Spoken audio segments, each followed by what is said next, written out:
Hey, welcome back to Métropole Grid. My name is Andre. Thanks so much for tuning in.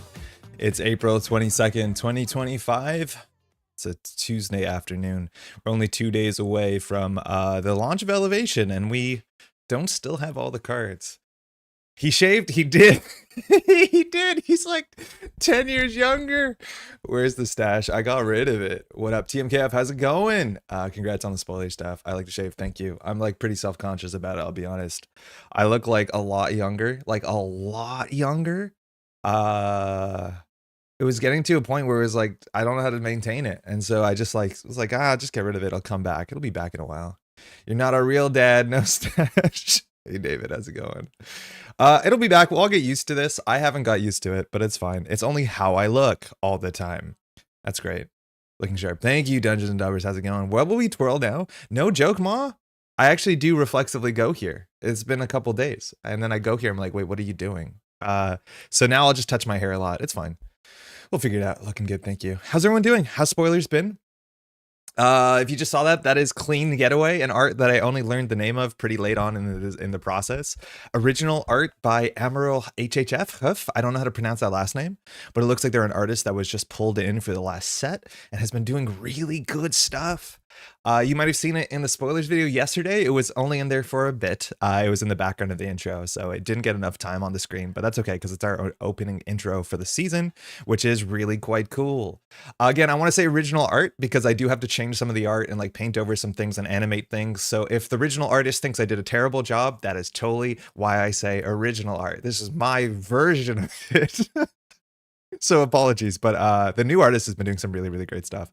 I was like expecting maybe to see 1 or 2 art by this person. It seems like they've done a whole bunch in the set, which is really, really cool. Like cool. And I think their name comes up in the article about artists from the Southeast Asian region, which is pretty good. Pretty cool. Pretty cool.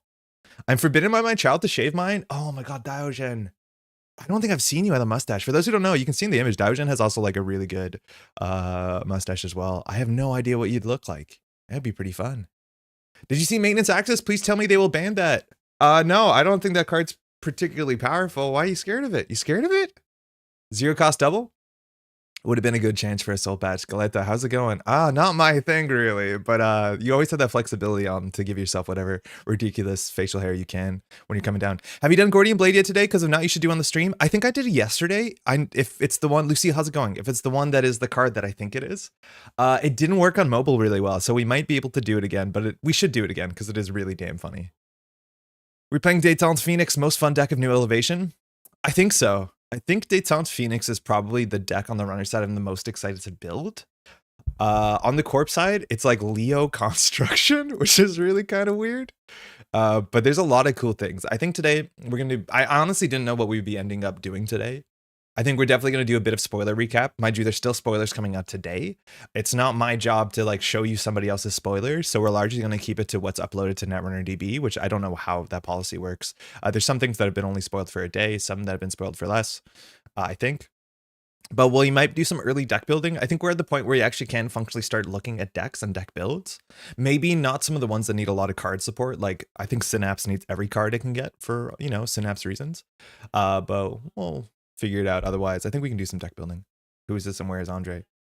Hey, Ren, I'm doing quite well. My spoiler dropped this morning and everything's downhill from here. Ren, can I show it on screen? I have it open. I thought it was so charming. Let me link into the video. I don't think we're going to watch it live because the audio setup isn't very good in terms of my stream. I can't pipe in the audio automatically. Hold on, I lost the thing. But this is so good. It's a spoilers video. It's like a genuine, you know, filmed live action video with like costumes. And like the Wayland cronies depicted on this art, it's a Mauricio art too, are wearing like what is chosen creatively as like forward facing suspenders with like, oh man, the costume choices are so good. I thought this was just absolutely immensely charming. So no, well done. This is one of my definitely one of the highlights of the spoilers this season. Is just really, really good. So watch if you can. It's not very long. It's also like just absolutely every other word is a Netrunner card reference, which is like so over the top in a very funny way. But I really dug this one. I thought this was great. Animated clown runner looks incredible. Brendan, what are you talking about? How's it going, by the way? You animate them yourself? I thought you were paying out for those notes for the animations. No, all of those animations I do myself. So every animation at the intro of, well, basically the whole video that came up on Monday, that's all done, or on Monday, yeah, that's done myself. All the animations are done myself. If I'm lucky, and this year I was even luckier, most Signal games will give me a Photoshop file, so a lot of the layers are separated, so it's easier for me to like parallax, put them in 3D and make them do the thing.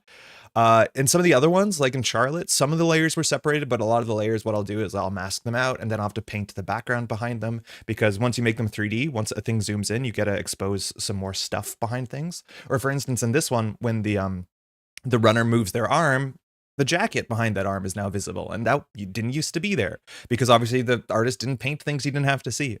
So it's a mixture of like a lot of masking effects, 3D compositing, and then a bit of like really bad painting on my side. So he's multi-talented. Thanks, Phil. Spells and RL making is massively exciting. It's really cool, Manuel. How's it going? It is really quite fun. Just got home from work. How's life treating you? It's been good. I've been a bit wiped. We kind of pushed ourselves pretty hard Sunday night to get stuff done by Monday. So I've been a bit behind on sleep, but I'm doing good now. Here's like the weird awkward stream where like the set isn't out, but like most of the set is out, so we don't know what to do. And again, I shouted this out in the video. On Thursday, Pat should be here and we're going to be playing some cards in person. I'm pretty sure we'll have to proxy. I don't think the cards are going to arrive in time. With Copper Docklands, it's super good. With a good runner can tell when it's time to go to HQ. Tom, I agree, but like I feel like it might be a slots issue, right? Like what it does, obviously, is what Sneak Door Beta does, but Sneak Door Beta costs 2 MU and 4 credits. The big difference is Sneak Door Beta shows up in the sort of decks in which you have to run a heck of a lot, right? The sort of decks where like running HQ every turn makes sense because once they ice up HQ, now, Steve Cambridge is running Archive, so that's slightly different. It's just like the double HQ run, like, isn't that just a lot of extra work for an Estebrado? Right? Like getting into HQ is not that difficult on most board states, right? Like you have Boomerang, you have Breakers, you have Estebrado, you have, hell, even modernly, I guess you have Francifia Ward. But if your goal is just to get into HQ, there's easier ways to do it, I'm pretty sure. Definitely need to give Baz a nice test. Yeah, for sure. Chenchling, how's it going? I think Baz is gonna be really interesting. Really interesting. I'm like, I don't know. I'm still a bit salty about the as Baz thing, but like I have no doubt that Baz is going to be very creative, very interesting, and have a lot of play patterns that both sides of the table can interact with in favorable and disfavorable ways. I worried that install from hand Netrunner is going to get me a bit much, but like Baz is like one of the decks that has the most possibility space on the runner side. What you can do. Skunkvoid Leo's on my list. Yeah, Leo looks really good, and Leo kind of looks fun, honestly. Hey Chunks, this is man, and what do you do with Andre? How you doing? Welcome to the stream. Yeah, we lost the mustache. Also, without the 2 memory and 4 cost, so much easier to fit. Sure, but I just think the decks that wanted to play Sneak Door Beta were the decks that wanted to do this ability every other turn, right? Like, Détente would be so much better with Sneak Door Beta than it is with what the modern Sneak Door Beta is, because you want to be able to do it every single turn. That's the issue. If you want to get into HQ once on a turn where it really matters, there's better ways to do it, I'm pretty sure.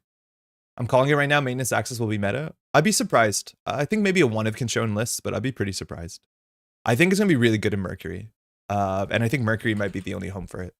But it seems kind of underwhelming for me. NRD policy, roughly 24 hours of content creator exclusivity. Everything spoiled Sunday or earlier should be on Netrunner DB. Oh, Stride, how's it going? Thank you. Stride, your alt arts that I saw that came in on, what's it called? On Neon Static yesterday are really quite nice. Video is awesome. It really is. That's Ren's video. The reverse suspenders just work so great. It is so good. I do not know why Marisha depicted them to look like Clockwork Orange goons, but maybe that was the point. Hey, Yudo, are proxy sites up to date with new cards? It's not what the best way to proxy at the moment. If not, what's the best way? I honestly don't know. I have never really proxied cards. I'm going to have to on Thursday. I'm assuming I'm going to leave the printing process to maybe to Patrick, but I think we might have to go to like a store and get them printed early Thursday morning. I don't know. I think we'll just probably put them on a PDF and I'll use like Photoshop to get it to work. I'm not too familiar with Proxy Nexus. Proxy Nexus pulls art from Netrunner DB, I'm pretty sure. And so I think if it's a cards on Netrunner DB, it can show up here. Like, can I search Mitra? No, I don't know then. Maybe I have no idea. Someone will probably know a bit better than I will. She's got clown paint on her helmet? Oh, you think, yeah, the Clean Getaway has like the sort of big smile on her face, I guess. Yeah, maybe. Maybe. Hey, Pap Server, how's it going? Hey, great preview as always. Thank you. I believe you're the guest on today's Slumscast. I haven't listened to it yet. Sokka and the King landed in Norwich tomorrow, and the pub is opening at 10 a.m. Thursday for us all to play all day. Yo, that's sick. Do you have the day off to like be able to do that? I know on Kitchen Meta with Bridgman, there was a live stream earlier morning for me with it was like Peter H, Sokka, Bridgman, and the King. They're all together in one space in Europe, which is pretty wild. Meanwhile, I'm sadly pouring one out of Trigger Light. It was never the greatest card, but it was a favorite of mine. Yeah, Trigger Light's kind of cool. I think have we seen every Wayland card modernly? I think we have. So I'm not sure. Maybe Jinteki can still do something. What's with the stash? It's gone VT. I'm so sorry. I think even in Mercury, an Eero style effect is much better. Maybe. Like, HQ multi-X is pretty powerful and criminal, especially if they don't feel safe early. But yeah, it doesn't seem massively powerful. Do you have time to talk about why Stargate isn't meta, or are you too cramped for time? I was looking at a list today and just a bit confused why it isn't seeing any play. Veronica, how's it going? No, we can answer that really quickly. I'm behind on chat, but that's just the way that it is. So Stargate isn't massively meta right now. I think there's a couple reasons. I think one of the big shifts happened earlier when Rebellion Without Rehearsal came out, is that, well, also on top of this, I think when Liberation Cycle came out, once we lost the bin breakers, Anarchs were actually like installing their programs, and so that they didn't have the flexible MU that they thought they did. From that point on, like the twinning just felt like enough control, and like even stargating into a world where Oppo Research was online and everywhere was a problem for a bit. I don't think that's the case anymore, and I think Stargate's a bit underrepresented. I like Stargate a heck of a lot, especially in a world where you're playing Ice Destruction and you want to control the narrative of the game. But that's sort of like, I'm going to put pressure now and like challenge R&D just hasn't lined up with what I think Good Stuff Anarchs are, just being able to kind of challenge a bit of everything and play the econ value game. It just hasn't seemed totally necessary. We're just playing the twinning and playing like mid-range control. Netrunner seem to work out relatively well. Or like, again, if you play Ice Destruction, I don't think every single version of Crew Hosh is playing Stargate. I know I was, but I think a lot of the modern versions are playing Cupulation and just saying like, I'm going to camp out the remotes and everything else. I don't know. I think we definitely can see more of this card in the near future. Stargate's really, really good.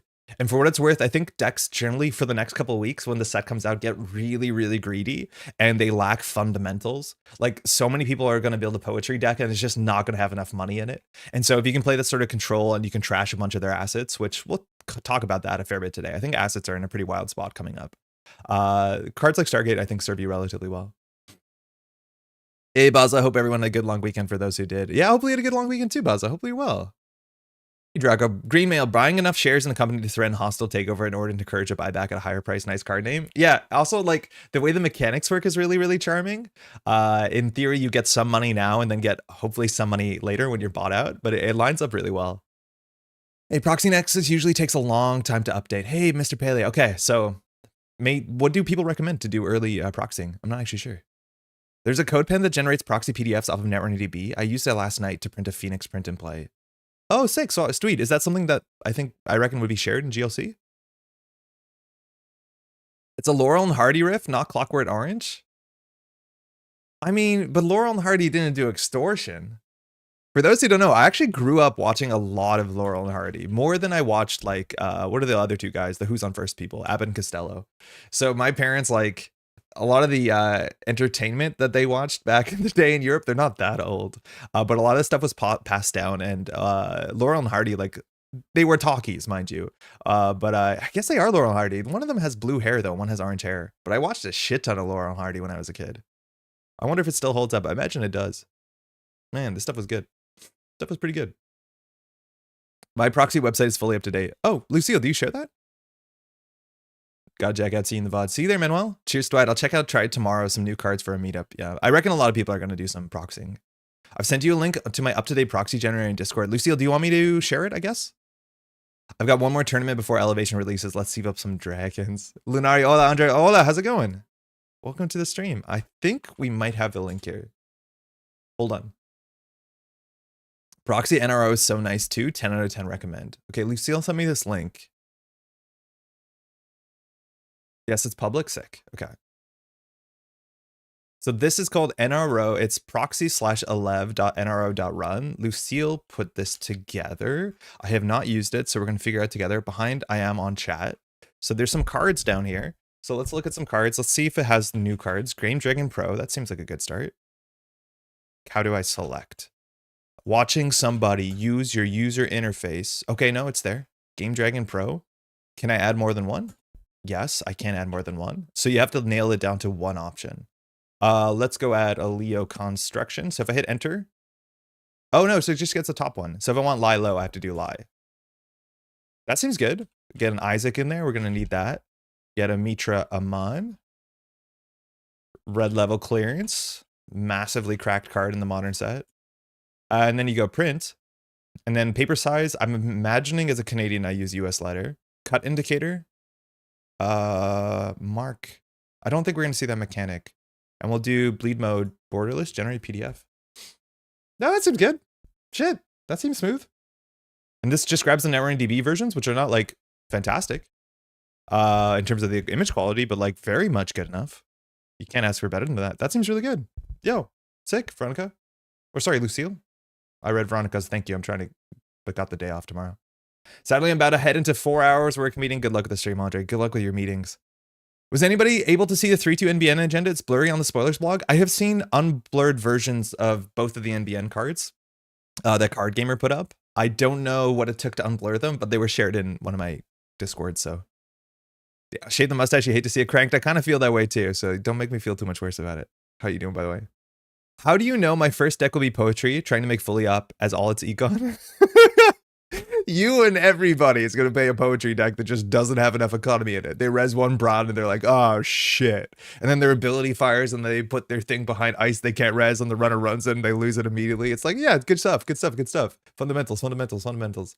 But like, that's just kind of how it is. It's like in any game, is that the aggro deck kind of beats up on all the smaller, like very ambitious combo decks that just aren't tuned enough to do anything consistently. I can totally relate. Growing up, Laurel and Hardy was huge in Italy. Yeah, so like my parents are from Slovenia, which borders the north of Italy. So like a lot of the English comedy that was given passed on to me really quickly. Like Laurel and Hardy, sure. Not so much Abbott and Costello, which I think needs more words to some extent. Faulty Towers was really big. My dad grew up listening to a lot of like UK comedy because that was a bit more there. Like Asterix and Obelix gets translated in every language. There's a whole bunch of very European coded comedy stuff. My first deck design was let's take Jai's core Asa and just put it directly into poetry with minimal changes. I think you should just put that in PD for what it's worth, but I've been a big PD fan and that deck got some new cards today, which is really cool. Have you checked out the spoiler tag in the article? It's clear of the different devices I've used. Tom. Lunari in response to, oh, that is the Card Gamer scoop, right? Yeah. Please do not put core Asa into anything I beg. And Proxy Gen is so nice. Saved me in the past. Okay, very cool. UI's a little bit jank right now. Yeah, it took a while to get over it, but it seems really good. I loved Laurel and Hardy. We shifted a few things around gender, hair, extortion, etc., but the reference was one of the first things baked into the card. Oh, I'm so glad that people explained that. I don't think I would have got that right away. That's really, really cool. Looking at poetry deck build as we speak, and I am weeping. Jai, I feel like your review slowed down. I was really excited. Maybe you had the weekend off. My only suggestion for generation is that it wasn't initially intuitive for me that you have to hit enter and add it. Yeah, you have to get to the list and then you have to hit enter. Yeah, it's fine. It still works. I thought NRO had higher res versions as NRDB. They looked comparable. They don't look bad. Maybe these are slightly better, honestly. Yeah, these actually do look a bit better than NRDB now that you mention it. I'm probably going to have to use this a fair bit tomorrow. That's really cool. Sorry to be asking questions. No, did you get a chance to read my preview article? Only bringing it up because Lilo. Also, you totally nailed what the card did in an earlier stream. Veronica, I don't think I did get a chance to read the preview article. Did I? No, I don't think I did. I need to catch up on that. Apologies. This is the thing. There's a lot of stuff coming out. This is why I don't like to, talk about to the cards too much so people go to the spaces, but I don't think I read the article. I read a bunch of stuff on your blog so far, but I've been catching up. I was reading the backlog at that point, so I need to catch up. There's still a bunch of articles on Null Signal Games' website, which I haven't caught up. A bunch of the narrative stuff I'm just behind on, so I'm going to get there for sure. But yeah, we're behind on things for sure. Do we know if physical cards are going to ship in time to have them in hand on release date? I don't know, Cranked. I assume maybe.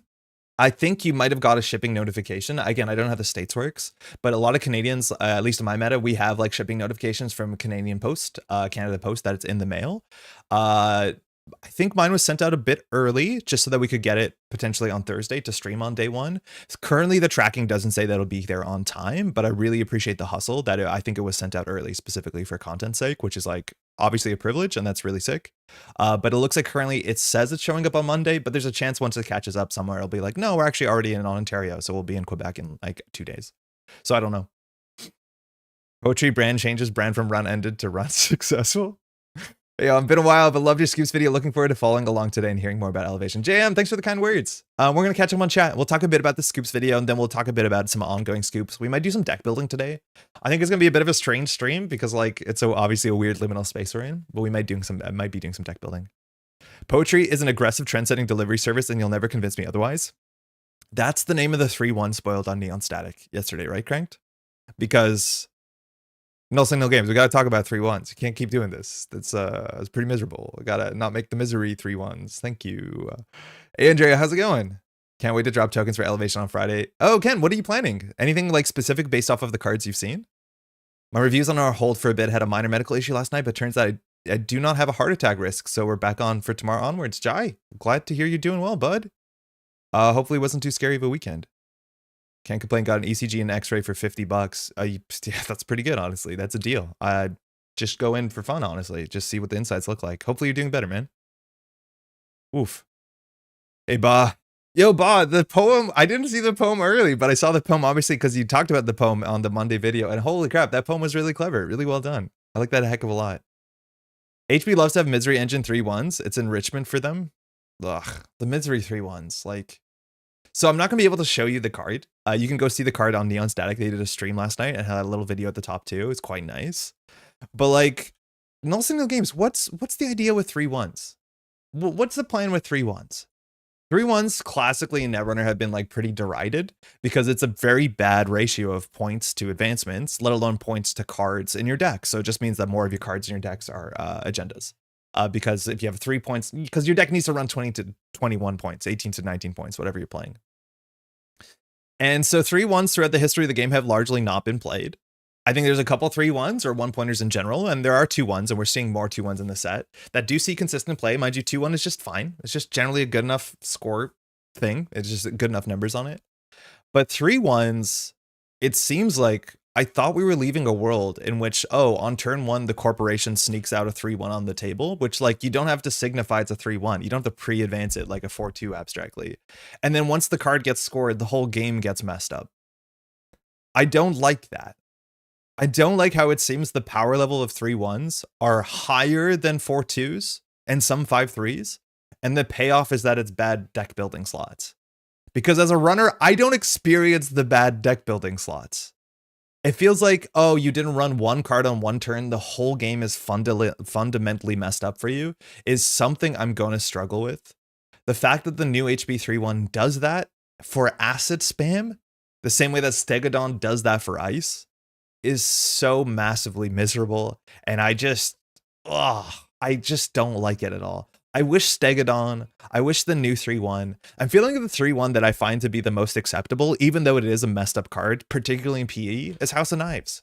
Where it's like, sure, it messes the game up, but there's only 3 charges on it. You'll have to play around it. Your game will fundamentally change. But like, it has a shelf life. The corporation might not use it. You still have to play around it. Like, this is so much cooler to me, as opposed to like, oh, you didn't run one turn and the whole game is cooked. Like 3-2s don't do that, 4-2s don't do that, 5-3s don't even do that. Why put it on a 3-1, the card that you can sneak out? I will say it peeved me a little bit that trend setting is core now. Yeah, it's miserable. Oracle is okay as a 3-1. I don't honestly like Oracle as a 3-1 because it really incentivizes, you know, tag grinder, but at least it doesn't like, it's up to you to mess the game up to some extent. I don't like this card because it comes out the same way Reality Plus comes out, which is like every turn I'm just going to give you a bunch of tags. But I don't, man, I'm really stressed about the asset spam, upcoming asset spam meta, because I do think we're going to get there. And I just 3-1 score out the corporation's entire game is just like, how many clicks does a runner lose when you score at a 3-1 in that game? It's going to be every turn. Maybe you can give them a click. I'm not sure. Assets need some sort of protection. Fashion Aries is nice for it. MBN had nothing beyond Oppo, which isn't very real and super expensive. I think that's only slightly true. Like, I think HB is not so much protection, but they can get more things on the table. Like, we're going to see a lot of HB decks that can install 4 or 5 cards a turn. That's just going to be the new normal. We saw a lot of HB recursion in the set, a fair bit of it. But HB already does have some sort of punishment, right? Like, active policing is a fine card. Obviously, this is not Oppo research, but I just feel like the effect that is going to be turned on potentially from turn 1, that's going to be on all game. Heaven forbid they score 2 of them, I think it works. That is so much like, it's just misery. It's just miserable. Right? Like, this is going to be on top of like working prototype shit. Like, you're going to have to deal with this so that you don't lose your board state. Like, it's just the worst. It's all the worst stuff jammed together. I am going to tilt to it so hard. For sure. For sure. Listen, aggressive trend setting is nowhere near as bad as Aries. It might be worse. I don't know, Veronica. I can't tell. The thing with Aries is you can just float the tags, and sometimes the corporation doesn't win. But you can't float the clicks, giving the corporation 4 clicks a turn in a world where we have 3-2s, let alone 3-1s. Like, obviously we don't have Luminal, but you're going to lose to that. I think it's worse. You can ignore this text. I don't know. You're doing Game Dragon Pro, Devadata, Chromatophores, and Rising Tide for Runner. Oh, neat. Like Rising Tide counters? So you know the strength of it, I guess? 3-1s have to be strong to see any play, sure. But I don't like it's like Sisyphus. I just wish these cards had a shelf life. I wish this was scored with 2 or 3 counters. Make it a 4-2. I don't care.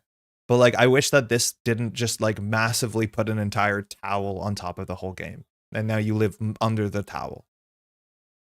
Give them a click. What's going to happen? I mean, they're going to win. They're going to asset spam more. I'm pretty sure they can score out. They have really good 3-2. It's a 3-2. That seems good enough. Yeah, I just don't like the aura agendas. Yeah. Hey, lazy. I really just like agendas that have an aura effect for the rest of the game. It just feels like, oh, it's like you can put a timeline on the game before the scored and after they scored. I mean, like, it's just give me a Nisei Mark II I have to play around. I want to play around it, not just have it on. Seems like the philosophy towards 3-1s is if the corp scores that we're adding 20 minutes to the game. Terrence, how's it going? That's exactly it. It's like false lead is another one that's still in the core game pool. And for what it's worth, this can remove time. But again, it seems like every 3-1 when it's scored adds 10 to 15 minutes to the game. And I hate it. I really don't think I'm going to like it. I'm so surprised that that's in the core set. Looking forward to hearing your take on Bling. I've heard everything from S tier to D tier for it. But I don't think I'm going to be able to show the card because it's not on Netrunner DB. But with your consent, we can talk about it a bit more in depth. I just hate asking you like that because then if you say no, you feel like a villain because this is live. So I agree and feel the same way about Eminent. Oops, you didn't check the jam. Now R&D is miserable forever.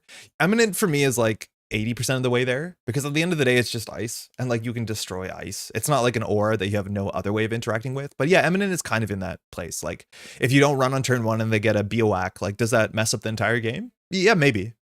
But yeah, the 3-1s, like, man, I wish 3-1s just didn't exist, honestly. Feel free to show Bling and Scrounge if you want. Oh, I'm not fussed. Okay, great. You said that before I asked. Acid spamming all over the place already, that just encourages me. I know, Harp, there's going to be so much acid spam for sure. In trend settings defense, you can send centrals versus it. Does trend setting only work for installed cards or is it everywhere? It only counts installed cards. Okay. I mean, that helps, but I do think we're in a place where if you don't deal with the table against HB, you're going to lose quickly. You can't let wage workers, you can't let prototype stick, you can't let bass stick, you can't let auto campaign stick. Like HB now has a lot of must trash assets. You probably should be trashing the humanoid resources. What if it had threat 3 or something? That'd be kind of cool. That'd generally be a lot cooler, honestly. Hey Grindle, how's it going? Nisei Mark II has only 1 counter and it's considered powerful. Yeah, and like it's also skill intensive, deciding when to use it or how to bait it off. That's what I like. Like I've seen people use House of Knives terribly. I've seen people use House of Knives like less than terribly. And I just like that. I wish it came in with counters and you could use the counters because it's still something that the runner has to play around. And technically if they play around it, they're still like, it has an ability. If there's 1 counter left over, I just don't know. Trend setting will either be super strong and get banned or not be quite strong enough to just be a sad card when scored. I'd be really surprised if it gets banned. The same way that AR enhanced security never got banned, and as much as this is a bit of a misery simulator, because you'd rather ban other parts of this deck. I'd be very surprised if the 3-1 gets banned, because it is still a 3-1. False lead, boo, yeah. Bling is so bad. Yeah, I don't think Bling is good, but that doesn't mean I don't want to play Bling. I think so far, most of the consoles we've seen in the set are like kind of mid. What are the odds we'll get some acid spam hate in the 11 unrevealed cards left? I'm pretty sure we'll see 1 card that deals with acids. And I'm scared. We lose everything. And there's like no cards in the format that let you deal with acids really well. Like people are talking about this in the chat. I've heard people talk about this seriously. And like this is one of the cooler things about the game slowing down or like becoming of a worse power level is that cards that were considered unplayable might be played now. Is Demolisher the worst thing you can do into your Netrunner deck circa 2025? Honestly, it might not be. It might not be the worst thing you can play. And that's kind of funny because it's like functionally like getting a new card. But yeah, this is like the sort of reaches that we're kind of, you know, reaching towards is that I do not know how you deal with a deck with 22 assets in Epiphany with tag punishment. Like you do not have the economy to trash their assets and deal with the tag stuff. Very, very hard. Put Hendrix on Central's Lamau. It's so messed up with trend setting. Oh, trend setting with Hendrix? Wait, what's the order of it? Again, we don't have the text of trend setting. But oh god, you lose all your clicks when you access this, so you can't trash Hendrix unless the corp gets a click. Oh, so it's core damage acid spam. Oh, that's good. That's good. That's rich. To think I now wanting a Salsed reprint, yes, yeah. We haven't seen much anti-acid spam. I'm expecting something to come out. We can't just rely on Fencer Fueno. I'm surprised, Diogen, you're saying we can't rely on Fencer Fueno because if Fencer Fueno had 1 friend, you're the friend. And even you're turning your back on the little narwhal, so that's frightening. Trend setting is only the first time, so you give 1 click to trash 4 and ignore it. There's only like 5 unrevealed cards now. Yeah, I don't think I've updated my 4's flatline, but I don't think there's that many cards left. Have you considered playing the trash costs to deal with assets? Yeah, I mean, I don't know if we can afford to do it. We'll find out. I don't think the consoles are good, but they're kind of interesting. Yeah, the consoles are interesting. I think the Shaper console is quite interesting. It's probably not the best thing you can even do in its slot, which is like, you know, sad. Because if you're playing a lot of programs, it kind of is in your best interest to consider playing Lilypad, because Lilypad is very, very good. But this might be the one of more of the consistent ways that you can play Dewey, which I'd argue that's more likely people just competitively won't play Dewey if that's the problem, and they'll play Lilypad and play Lat or even Magdalene if you want to. Bling won't show up here, but Bling is like has some really wild build arounds, either zero cost synergy or, you know, Seb or whatever like that. But I think, like, I also don't know how you play Seb. How do you play Seb? We're hitting that sort of like what's it called, really wild matchup pairing, where, just to be clear, that this set comes with the identity that wants you to play Banhar, and then next to it we have the deck that says, if you use Banhar, I draw 2 cards. We have now Amanuensis Seb that wants to float tags and then remove tags to draw cards. And then you have Synapse that says, if you float tags, I will clear it, give you money, deny your card draw, and install a card. Like, whoa. What am I meant to do?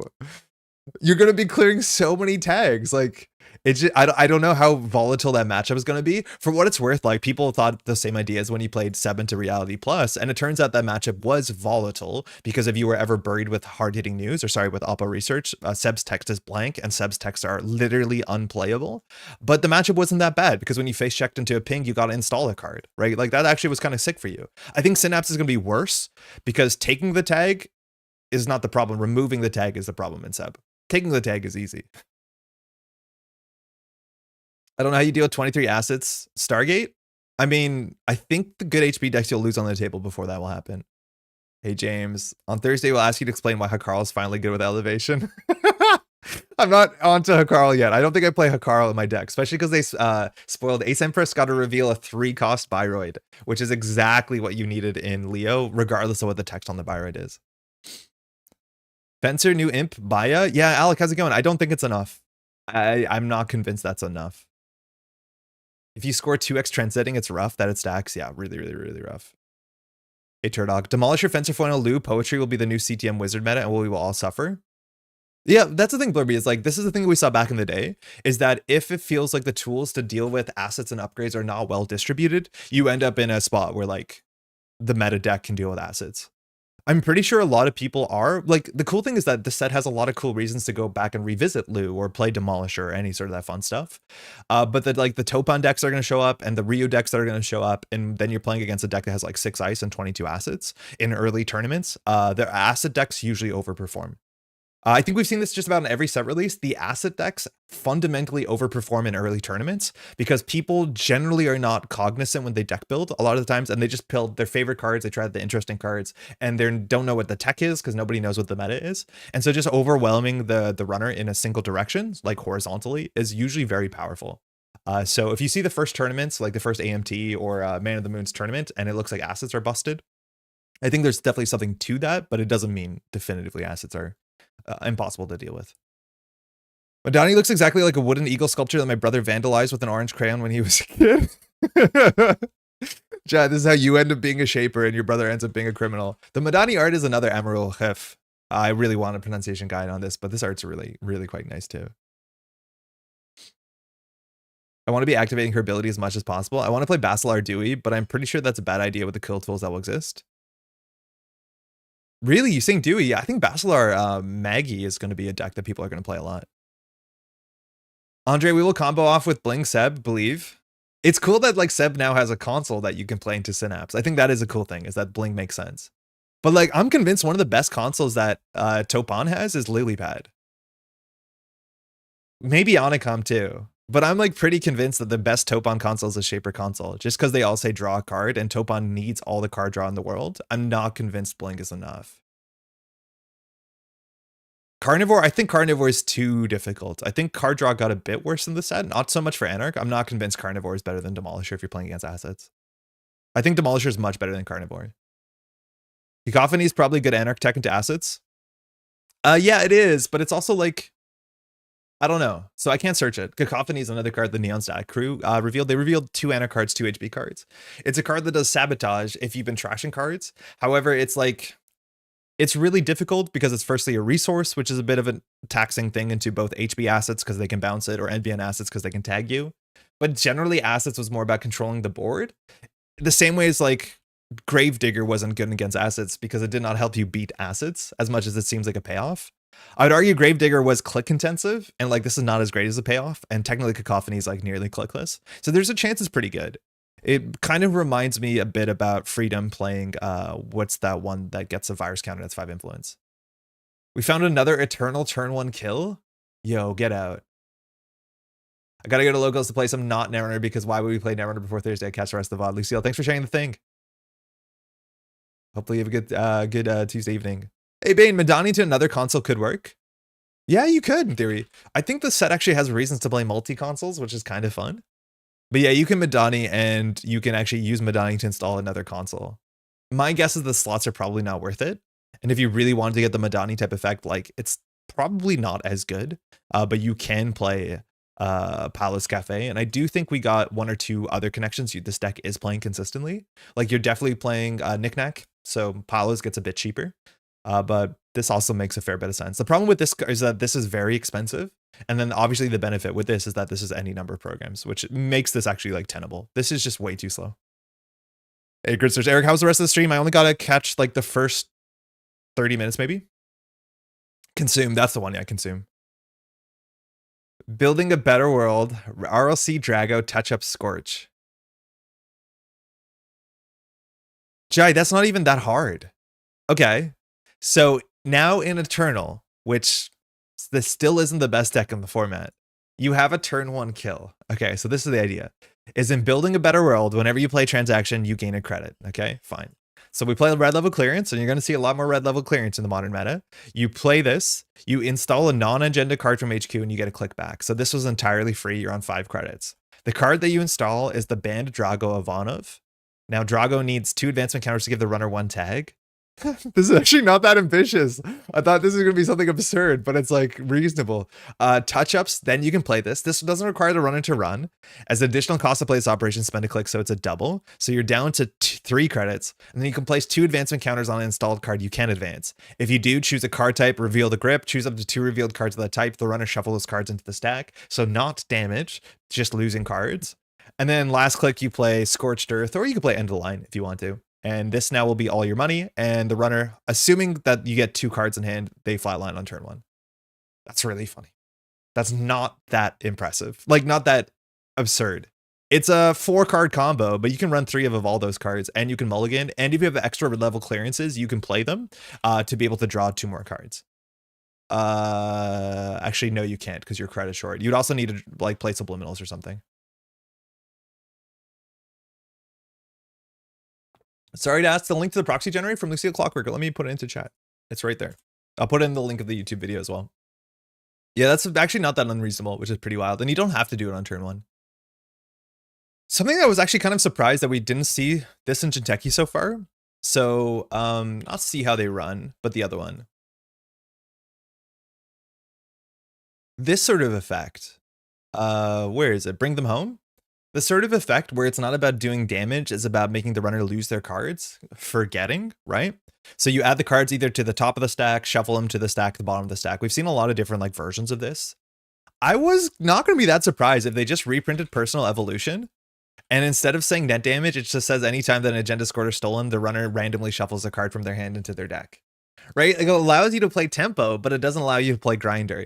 And I feel like it's obviously not net damage, but it does functionally do what this deck wants to do, which is like, well, they can't 1,000 cuts you anymore, but it's saying like, oh, you just have fewer cards in hand. You still died to Neurospike, you still died to all the normal stuff, but it isn't grinder. I feel like that would be, it would still have problems, like it would still be potentially annoying, but I feel like that's a fair bit more palatable, which is kind of wild. Build a Better World is whenever, not the first time, yeah, but we only play 1 transaction that turn. Hey, PMK, how's it going? There are a couple turn 1 kills in Eternal that have been discovered recently that don't require elevation cards, but they're all very, very, very low probability, a challenge for puzzle runners. If I'm not mistaken too, like JTFQ scored 7 points in 1 turn in Eternal. I think it was Eternal too. How are we willing to, yo, Rob, how's it going? How are we killing on turn 1 with 4 meat? Yeah, so touch-ups, you name a card type, and you can shuffle 2 cards back in the deck. I think this card's going to see a bit of play for kill decks, specifically because you can also name an event against Anarchs, and then Steelskin Scarrings are removed from their hand, so they just don't die. They don't survive, they die. Pretty strong. This card is kind of wild. Very, very, very big tempo, yes. Oops. Shaved Andre Wild, yeah, we're living in this world now, Jello. How's it going? I still don't see how 4-meat damages a turn 1 kill. Yeah, we lose to Andy. We do lose to Andy. But can I kill Andy? No. But you just sweep 3 times. I'm giving had a long weekend since last week, Friday. Yeah, a lot of people had a little weekend off. Maybe you have Monday off, maybe you have Friday off. Hopefully everyone's been doing well. Wild. Anyways, sorry we got a bit sidetracked on that conversation. But yeah, Misery 3-1s. Pretty interesting. I'm worried about the assets. You don't necessarily choose event. Anything that hits 2 cards will kill. Yes, and in theory, you don't need to say event because Steelskin Scarring won't protect them on that turn. You just have to make a meta read. I do think event is... Resource is relatively popular in against certain factions, but event is pretty popular in like a lot of Anarchs. I'm a provincial employee, had a 4-day weekend. Hey, let's go. You have both sides, huh? That's not too bad. Hey, SRN, I'm here thanks to a dentist appointment. Nova caned up. Ooh, hopefully it went well. I'm not a big dentist enjoyer. I don't like it.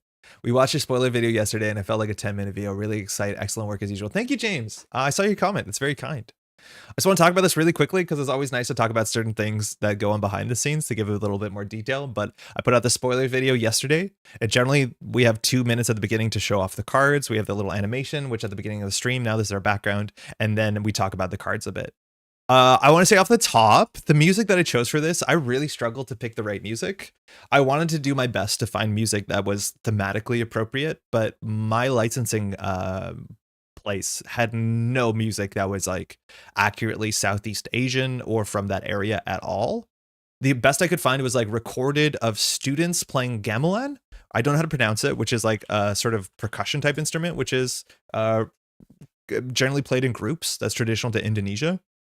I had some recording of it and I wanted to find a song I can transition in or out of, and it didn't really work well, so I had to scrap it. I ended up finding this song that has what I'm pretty sure is like a finger harp, which is like very much not from the area. It's, I think, from Africa. Yeah, from Zimbabwe, this sort of thing in it. And I want to be very clear, I don't think the finger harp is from that area and that they sound that similar, but it was just kind of like hopeful, interesting music. Once I edited it together, I'm like, I really hope people don't think that I think this is Asian music and all Asian music sounds the same, but it was the track that I used for that. And so it was the best I could do. Somebody calls out in the comments a couple things in this video. I think I cut out the section where I talked about Hernando Cortez just for length, but Hernando Cortez is a very Francophia Ward coded card. And I notably brought up Hernando Cortez because there was a meta that Hernando Cortez was actually a commonly played card and sometimes a splashed card in Shaper because it was only 1 influence. And Cortez says if the corp has at least 10 credits and has additional cost to res the piece of ice, so this is the money they have up front, the corp has to spend credits equal to the number of subroutines on that ice, which means if you're playing against Panic Polana at the time and they want to res an Anansi, it costs them 11 credits. That is a lot of money, and it was actually a pretty reasonable tech card. But the reason why this was so playable is that corporations were constantly plus 10, because in that meta we had IPO, and IPO was a 5-credit neutral econ card, so most decks started by playing 3 hedge funds, 3 IPOs. Well, we don't have anything like this, and Null Signal Games, well, there's still, I think, a neutral operation slot potentially in the set. It is unlikely for them to print an economy card this playable because it seems like Null Signal Games wants to divide the economy between the factions in different ways. But Hernando was a bit of a stronger card back then because people consistently did float 8 or to 13 credits. So that was interesting. I do think one thing about this video that I kind of regret in hindsight, and I didn't have the time to re-listen to some of the old spoilers videos, but some of the older spoiler videos, the way that I talk about the cards is maybe a bit more excited. And I talk about things that you're able to do with these cards, like weird combinations and standard or startup, and like some of the exciting weird angles you can do. I feel like the tone of this video was a bit more about like, I'm going to be very serious about what I think, how these cards are going to land in standard. And I'm not too optimistic about a couple of these cards in the standard competitive format. And so like the tone is, you know, like, oh, there's still some problems with these cards, so I don't know how I'm going to think about them. And I feel like that might not be the right tone for a video like this. I don't think I was negative at all, but like, I think I need to be maybe a bit more hype, where I'm just like, yeah, I don't know. Detente is really weird and such a fascinating card. And I'm glad we're seeing something like this, but I'm pretty sure it's not going to see a lot of consistent play unless you're specifically playing Phoenix, in which it's hella cool. So I don't know. I feel like in hindsight, I might have wanted to shift the tone slightly more positive, but otherwise people seem to be very receptive of the video, and I'm glad you like it. There's some pretty wild cards here. It's going to be really interesting to see where open market lands. I don't know if you can play this without a lot of connections or jobs, or like the modicum of connections and jobs. I think 3 Class Act might be on the bridge of being enough. France Sophia Ward, I don't have high hopes for, unfortunately, and Detente is just like such an interesting card, but actively might be a very good thing for the corporation. So we'll see. The tone came across as earnest. Heliopollux, oh, that's very kind. Okay, well, thank you. Detente is some of the funnest text ever printed. It is such wild text. I have no doubt that this card was like very difficult to test, and I have no doubt it also changed a lot of it was iterated a lot on in testing. I also want to say that I think the card name changed somewhat recently in design and development. The art I received had a different title than the card itself. That could just be the playtesting name. Yeah, it's I have no doubt that they worked on this a fair bit up till last minute, as they usually do. Some cards get locked in pretty quickly. This is a very hard card to balance. I will not be holding my breath for the day that you were happy with one of your outstanding videos. Thanks, Eric. The thing about your Gourmand Detente Phoenix is that you only need to connect 1x for it to completely blow a game open. Yeah, the fact that now we see Gourmand and there actually is something that's relevant on Axis is like buck wild. That is going to help a heck of a lot. I think Gourmand is such a fascinating card. And the fact that also we have a 1-cost recursion card that is relatively not terrible on tempo, particularly if you're playing Anarch and you're playing a Lily Pad, I think is just really interesting for this game. It is now possible to play Shaper and spend 3 influence and be able to play the same card. What is it, 10 times? 10 times to play the same card by spending 3 influence in Shaper. I think that's kind of buck wild. I don't think Shaper is going to be the one kind of making the best use of it. But for those who don't know, on the Baremu stream, if I'm not mistaken, showed a 1-cost recursion card. That is like a bit rough on tempo, but not awful. Specifically, if you have triggers like Lilypad. Like, I think it's honestly kind of reasonable. And so when it comes to like Gourmand recursion, or what else, Copulation recursion, or Physarum recursion, or whatever like horrible Shaper thing you can think of, it seems pretty potent. Seems pretty potent, as much as the deck is going to be hard to build. Gourmand is such a critter. Yeah, we hadn't seen Cat Shen art until yesterday, and I was really excited to see if Cat was working on this set. And Gourmand's just a little fun guy. How many offer you can't refute crow rules do we have to know for runner stealing an agenda on the corp turn with Detente? I'm also surprised I didn't bring that up at all during the video. I don't think Detente is up on Netrunner DB. But technically we now are back to rules crow land, where with Detente, you can also not only do steal agendas in the wrong order. So this is one of the situations in which the corporation can do their win scored ability before you Hermes, and that's really funny. But also what comes up is that you can fire ganked. So if you Detente, if the corporation Detentes you into a ganked, in theory you can now encounter an ice, except the corporation will have timing priority, which means that if you have a Physarum on top of a Mesta Chesso, they can hit you with the on encounter before you can bypass it. Again, not incredibly relevant. I don't think we'll see it for the first year. It's unlikely for it to matter, maybe, but it is just very funny that that sort of like timing reversal is still alive and well in the game.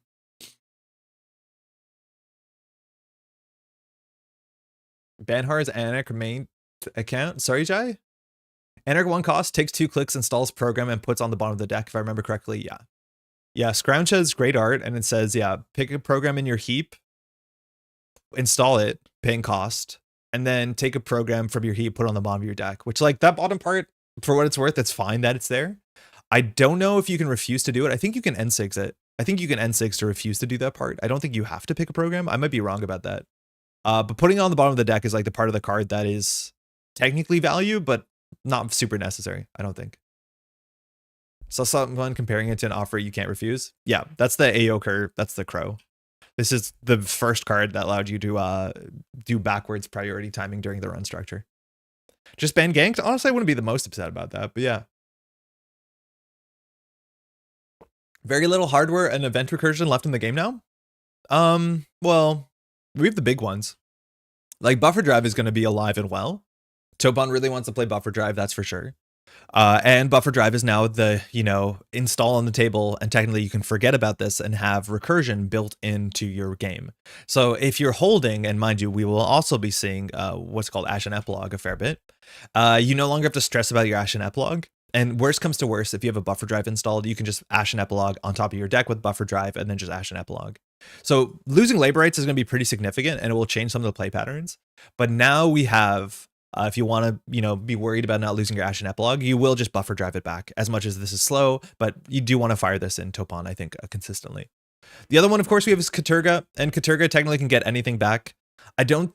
I think Katurga is going to maybe see a bit more play than what we expected, but I think the fact that Katurga is an event that you might struggle to hold in your hand with Topon, because Topon struggles to hold anything consistently in their hand, might not make it to be the home run you need for your Ashen. I think you're more likely to play like 2 Ashens and then like 2 buffer drives, and then just have one of them hopefully exist in your hand at the end of the game, but I don't think we have a better idea. Hey, host Blub Soup, how's it going? Glad to catch you live. Are we talking about cards that we scooped today? Today, we haven't been talking about a lot of them. We're pretty bad at talking about like modern scoops, because I want you to go to the channel that posted the thing, and I don't want you to come to Metropole Grid so you can circumvent watching someone else's content.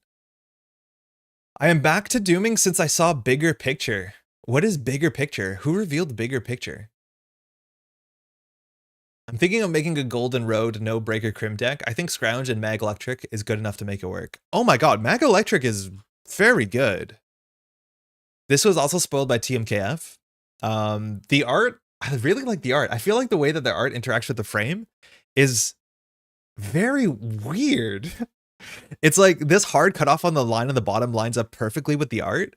And I don't know why this like frame jumps out so much more than any other hardware frame in the game. I think this art is phenomenal. This is from a Matthias Kalza, and it just really, really quite good. Card Gamer scooped it. Oh, Bigger Picture is the NBN. It's the wait, is it the Market Forces one, or is it the Dividends one? Apologies, I haven't been able to eat all the names yet. I think it's the Market Forces one, right? Just arrived and got a sudden feeling that something was off. I had to open an older video for the extent of the missing stash. Yeah, Kimmel, I know. It's how it is. Yeah, Tom, I don't know how to unblur it on the blog too. I just saw somebody share it, the unblurred version. It's the tag modal card. Yeah, okay. So it's the Market Forces card. This card, I like it a heck of a lot. So you can derez any installed corp card. It doesn't have to be an ice, for what it's worth. That's not that important. There's not that many triggers for this. There might be 1 or 2 board states where you want to derez like I don't know, a campaign that's about to pop off, or a Plutus, as much as you can re-res a Plutus, I guess. But the fact that you can pre-install this and it fires before the run's successful, so Hermes works. It means that you can attach a count siphon to this, and then they have less money, and you can run the remote server. The fact that this doesn't have to like just stand in your hand. The fact that this is really good disruption that Az or Baz can play. This is just a very good, generous trigger that the run on HQ, a bad thing is going to happen at the same time. Just good. I don't know, on top of that, if you're going to end up playing Lucky Charm, and I think there's a consideration to play Lucky Charm as well in Phoenix, because that is another really nice clause that you can prevent a subber team from resolving, but it does resolve, it just doesn't end the run, so Phoenix can like that. But I feel like you can put a lot of hurt on. It feels like you can build that setup turn and then that sort of like heist turn. I think this works with Deep Dive, this works with any like triple centrals run. This card is just hella cool. Art is fantastic. I know Matthias Kalza, I've been seeing some other art for other like cyberpunk card games, and we'll talk about that I think in the future, but this is quite nice. Face-up agendas aren't rezzed. No, face-up agendas specifically call out on them that they're not rezzed, so you can't Hermes them, let alone you can't derez them. So they're not rezzed nor derezed. Hey, Duckland, I built a Chromatophores Arasana with only Buzzsaw after image to bypass everything. It's as bad as concept as it is in paper. I'm having a blast. That's super cool. I think we're gonna see a lot of people try really ambitious stuff with the Chromatophores. Yeah, this one's cool. You have to click on the click to access text in the article. It's subtler than how NSG does it. Oh, it's in the art, in the article itself. Okay, cool. Very, very cool. So there's a little button in there to decrypt. Speaking of art, shout out to Cat for Bite. Yeah, there's Bite. There's just like a reprint of Snare. There's a direct Snare reprint. So going strong since 1996. It's called Bite now with a Y. I don't know if I like that name as much as Snare, but of course you're not gonna. It was Snare. I think the original version was called just Trap with exclamation mark, which is really quite fun. I think the server I'm part of in now is renamed to Bite Bears for a moment, which has been pretty fun. So, yeah. And Papaya Negation. Papaya Negation is a cat art. I don't think I've seen that full art yet. I like that it keeps the exclamation mark. The exclamation mark has also been in the game since 1996. So almost all the traps have that. So like Shock has it, Behold modernly has it. That's just kind of the cool thing. And that's been around since the 90s. And I like that a lot. So it's Bite with an exclamation mark, but of course it is. Bite art is genuinely scary. Yeah, it's quite frightening. Also gonna do tons of alt art with Bite, get bit, put a dog on the card. Best art, worst name? I don't think it evokes like what Snare is to me, the whole bite thing. It's like obviously a technical term in terms of bits and bytes and all that. It's something biting you on the art, but I don't think it lands as quickly as like Shock or Trap or Snare. I think those are more fun to yell as well. But we'll get there. It's gonna be pretty slick. I think I'll catch on. Yeah, it'll definitely catch on. It's like, remember when, yeah, there's a lot of name changes that, what are you gonna do by me? Says person who's bit. That was for the D-Res card? Best art, worst name? Oh, you don't like the name of Mag Electric Rapid 748 mod? Yeah. Mag Electric 748 mod. Yeah, I don't know. It has a technical name for this. I'm assuming the criminals would have like a shorthand name for this. But I don't know if they do. It's like in Star Wars, I think the little grenade things they have. It has like a technical name and then it's the thing that everyone calls them. Because there's no way that Baz has ever said these words. Ball of Death. It's a cool card. Yeah, this is a very cool card. I think this card's actually much cooler than it looks. Very, very cool. Have to pay attention to read it as Bite. What did you get with Bitey? Magball? Yeah, something like that, right? When translating this one, they were told to focus on the biting meaning rather than the computer meaning.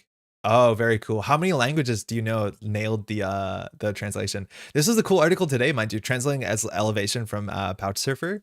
And so you get to see a card. So let's do a little spoiler here.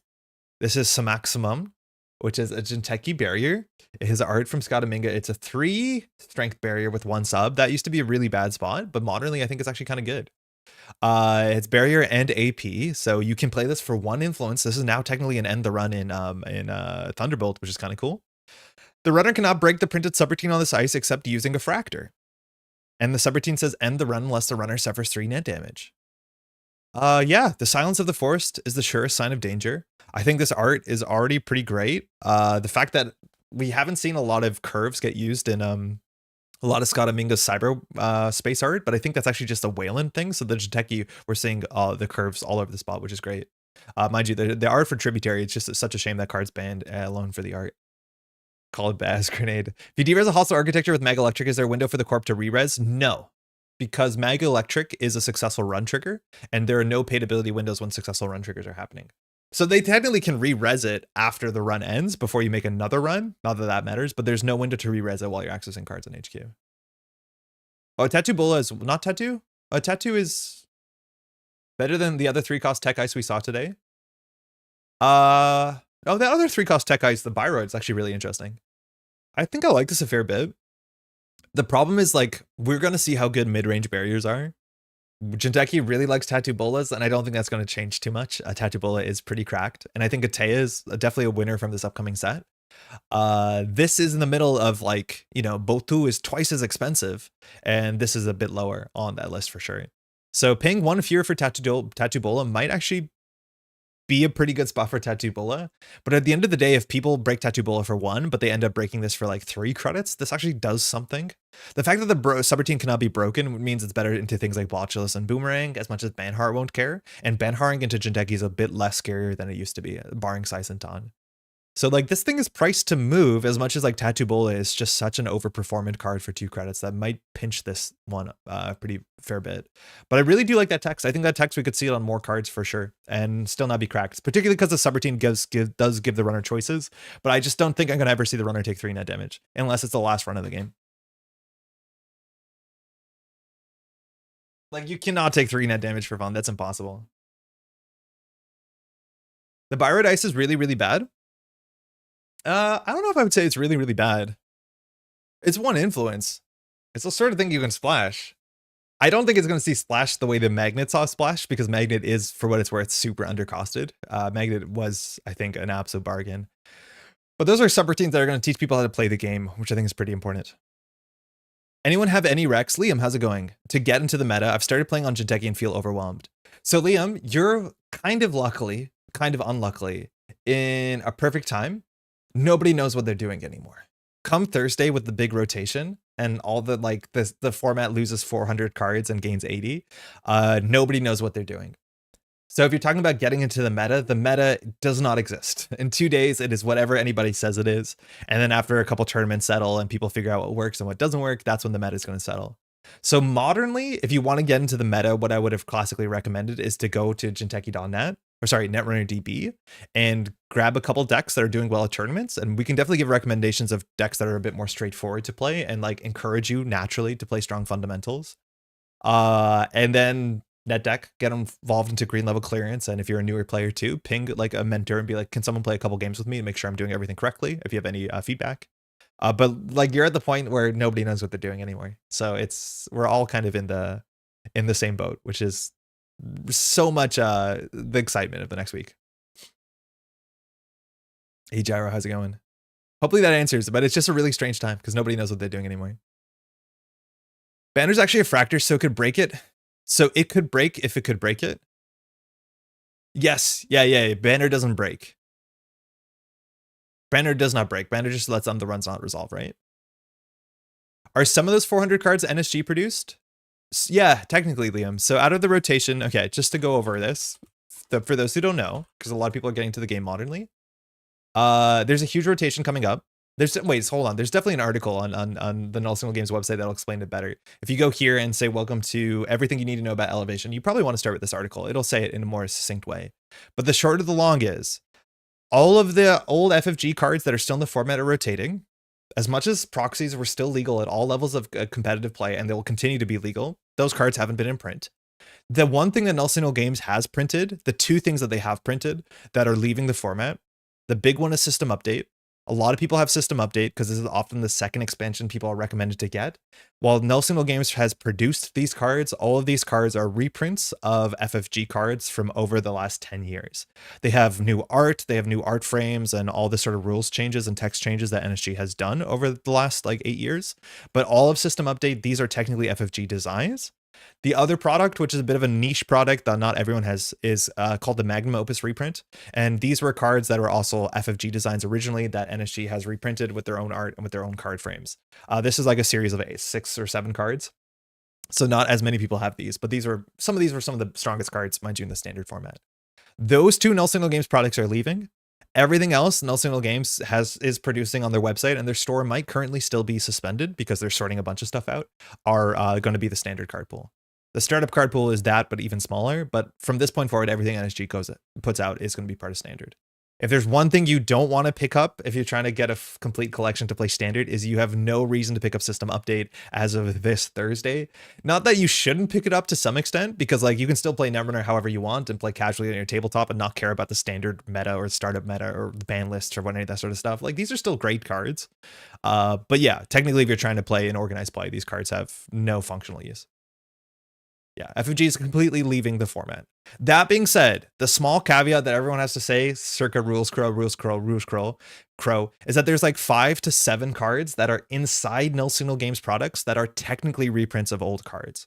So for instance, where are you? Cerebral Overrider, as an example, is a card that originally came out in 2012 that FFG put out, and NSG has reprinted it with their own art and flavor text and formatting. And this is an Ashes, and Ashes is legal. So there's still like 5 or 6 cards scattered amongst the NSG products that are technically FFG designs. A big one that comes up, of course, is Sure Gamble and Hedge Fund, which are core cards that are in the core set. These cards have been around in Netrunner ever since 1996. These are going to also be there. But in terms of the products, the Null Single Games products, System Update's the only one leaving. FFG, yeah, is completely rotating out. Yeah, but technically, Null Single Games is losing a product too. IMO the Byroid Ice is really, really bad. Yeah, it's gonna be interesting. You're definitely gonna play it in LEO, that's for sure. For sure, you're gonna play it. Or you can be like me and disregard fundamentals and send it with cheeky strats. I mean, that works.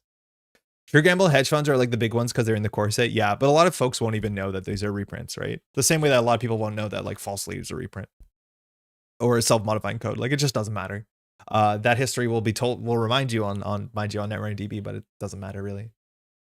It's technically a few. Elevation has a couple of renamed functional reprints. Yes, those are technically different cards, but yeah, there are functional reprints as well in the new set. But yeah, no, that's a short along. So every single games they put out, everything that they put out besides System Update 2021 and the Magnum Opus reprints. Have I tried Hubboard Eidolon? I know its Kickstarter launches today. I played one game of it on Tabletop Simulator with my friend Pat. I didn't have the best game, but I'm interested to play it more. I know that they dropped their Kickstarter today. How are we stuck with Cerebral and False Lead? So unfair? Yeah, honestly, kind of is. They banned Daily Cast, but those are two cards that are like, they constantly have to exist whether we want them or not.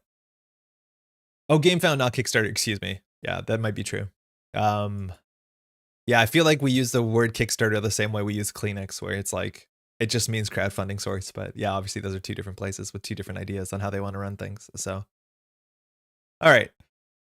I don't know what we're doing today. It's really disorganized. Do you know what? I might honestly do a small stream tomorrow on this table where I do my rotation and do deck building. It's going to be a pretty casual stream, but we might just boot on, put the top down camera, and then just like work through putting everything in boxes. And then I have to build like 7 different decks out of proxies for the stream on Thursday. So that might be a nice relaxing thing to do together. Maybe we'll stream that. Maybe it'll be on the side channel. I'm not sure. I wanted to ask you, do you happen to know if World Breakers still exists? I have not seen anything about the game aside from your stream way back. Yeah, from my understanding, World Breakers still exist.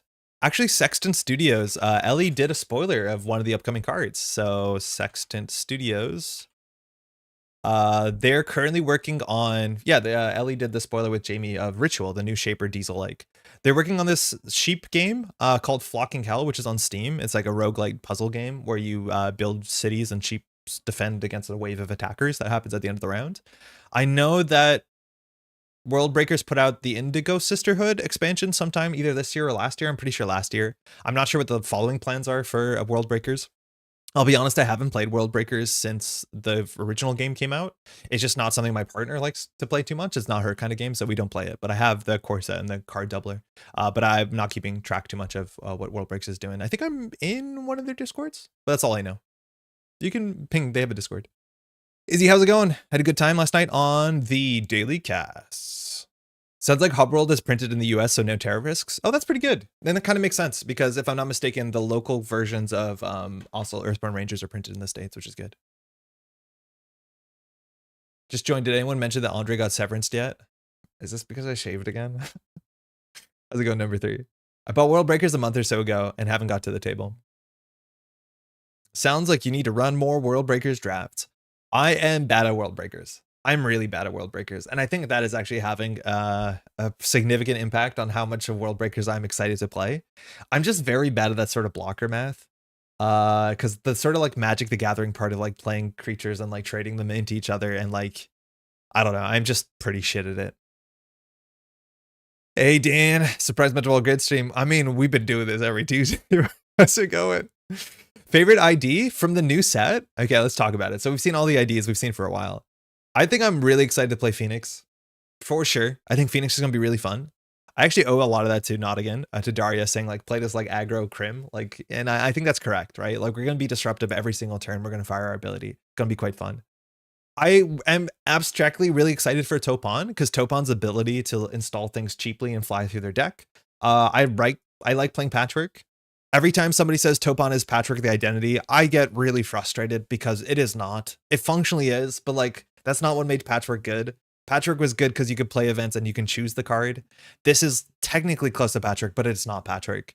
I am pretty sure if Topon doesn't get 1 or 2 really strong support cards, Topon in terms of like competitive Netrunner is pretty rough. I don't think the console moves the needle that much. I think for Topon, we really need something like Clan Vengeance. We need a win condition attached to self-damage. Now, Clan Vengeance is pretty cracked. I don't know if there's still Anarch slots left in the box, but I think Topon just presents currently a value proposition, and it's really hard in the bigger card pool for that value proposition to line up well against Hoshiko. I think Rio does something unique, but Topon currently is just a bit of value, and I'm not convinced it's going to be a bit more consistent than some of the other options we have. I don't know. I'm very excited for Topon. I think Topon, the character, is just really quite great. I like the character. I like a lot of the design of the character. Just one more Anarch piece. Okay, that makes sense. I haven't tracked the slots too well, but we're probably missing 1 or 2 cards on every side. 1 run event. Okay, neat.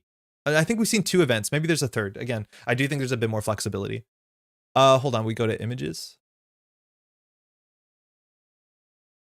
Topon is to Patrick as remastered is to Astro. Yeah, exactly. That's a really good description, Kyle. Yeah, same thing, sort of, kind of, not really. Okay, other identities. I think Musliha, and I think it's Musliha T or Big T. I think T is, I'm not sure you're meant to say it the way that I've been saying it, but Musliha. Baz, I think, is easily going to be the one that's the most interesting to build and play. I like the theme a heck of a lot.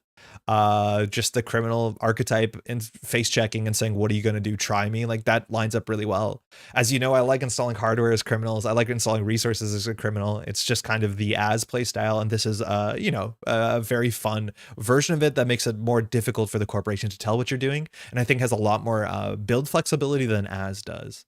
I do think that what we're going to see with Baz, which is going to be really interesting, is how do you play Baz in the mid to late game when the ice is rezzed and then you have blank text.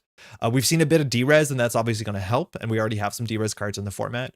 I think I'm going to be frustrated when Baz installs boomerangs and flip switches from hand, the way that Arasana can do that, and I don't think that's a part that like really resonates well to me, considering how Netrunner generally plays out.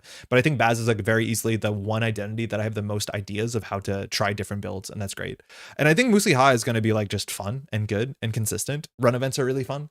I don't know how many different ways there are going to be to build Musliha. I'm pretty sure people are going to argue whether you should play Musliha or Zaya. But if Musliha draws like 6 or 7 cards consistently every game, like, yeah, Musliha seems really, really good. No mustache jump scare. Hey Tron, how's it going? I think the argument of whether or not Concerto sees play, like even in like my playtesting team, there's really, really strong words thrown at each other about the Concerto kind of analysis. And for what it's worth, I think we're going to try it. And if Concerto is going to work anywhere, it's going to work here. And not so much because Concerto is a clickless draw or whatever, but more so the way that I see it, and I'm slightly more convinced, is that if you see like a Sure Gamble or Class Act on the top of Musliha when your turn starts, you know exactly how good your Concerto is. Still not sure if that's the best slot you could play in the deck. But yeah, okay, I could kind of see it. If it's going to see anywhere, why not here? The issue is that like you have a lot of cheap cards because runs are relatively cheap, so that's not great. Just had so many arguments on Discord call with the friends. Yeah, I know. It's a really good time to play Netrunner when you get to argue with your friends about card evaluations. Dewey Magdalene. So we're seeing more and more Shaper cards. I think Dewey seems like a lot of work for a payoff that is comparable to Lat.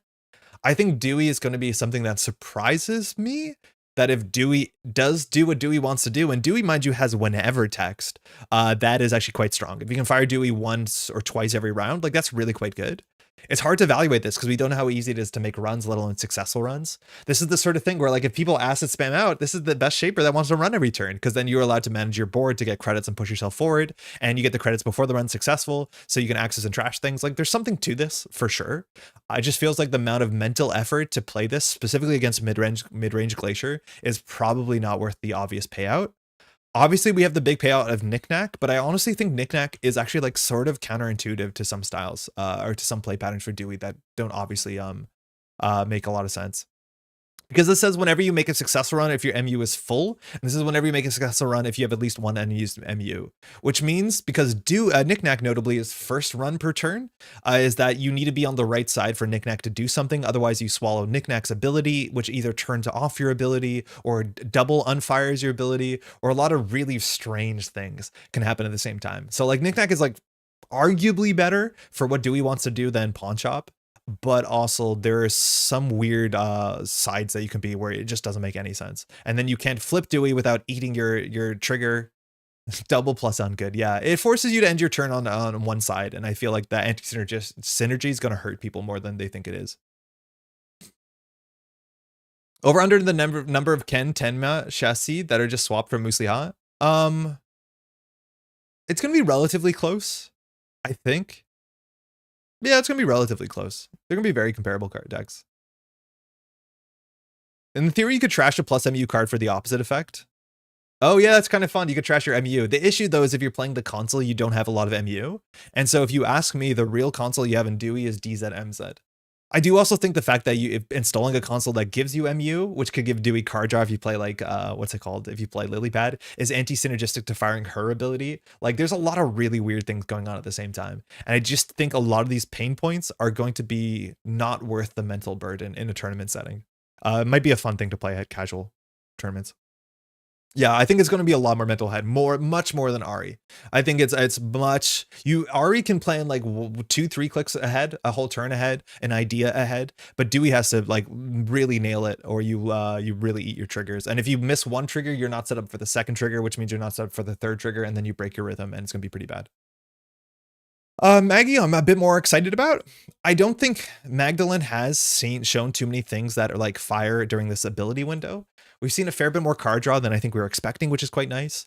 I think the idea of playing Basilar Synthgland, I'm not convinced that's going to be a competitive archetype, but that's really, really fun. They can discard cards and play them. This just seems like a blank value proposition the same way Lat is a blank value proposition. And there is a world in which like installing your cards is good enough that getting the card draw off Lat, if you spend the click to draw the card and then you clicklessly install the card with Magdalene, they seem like they could be interchangeable.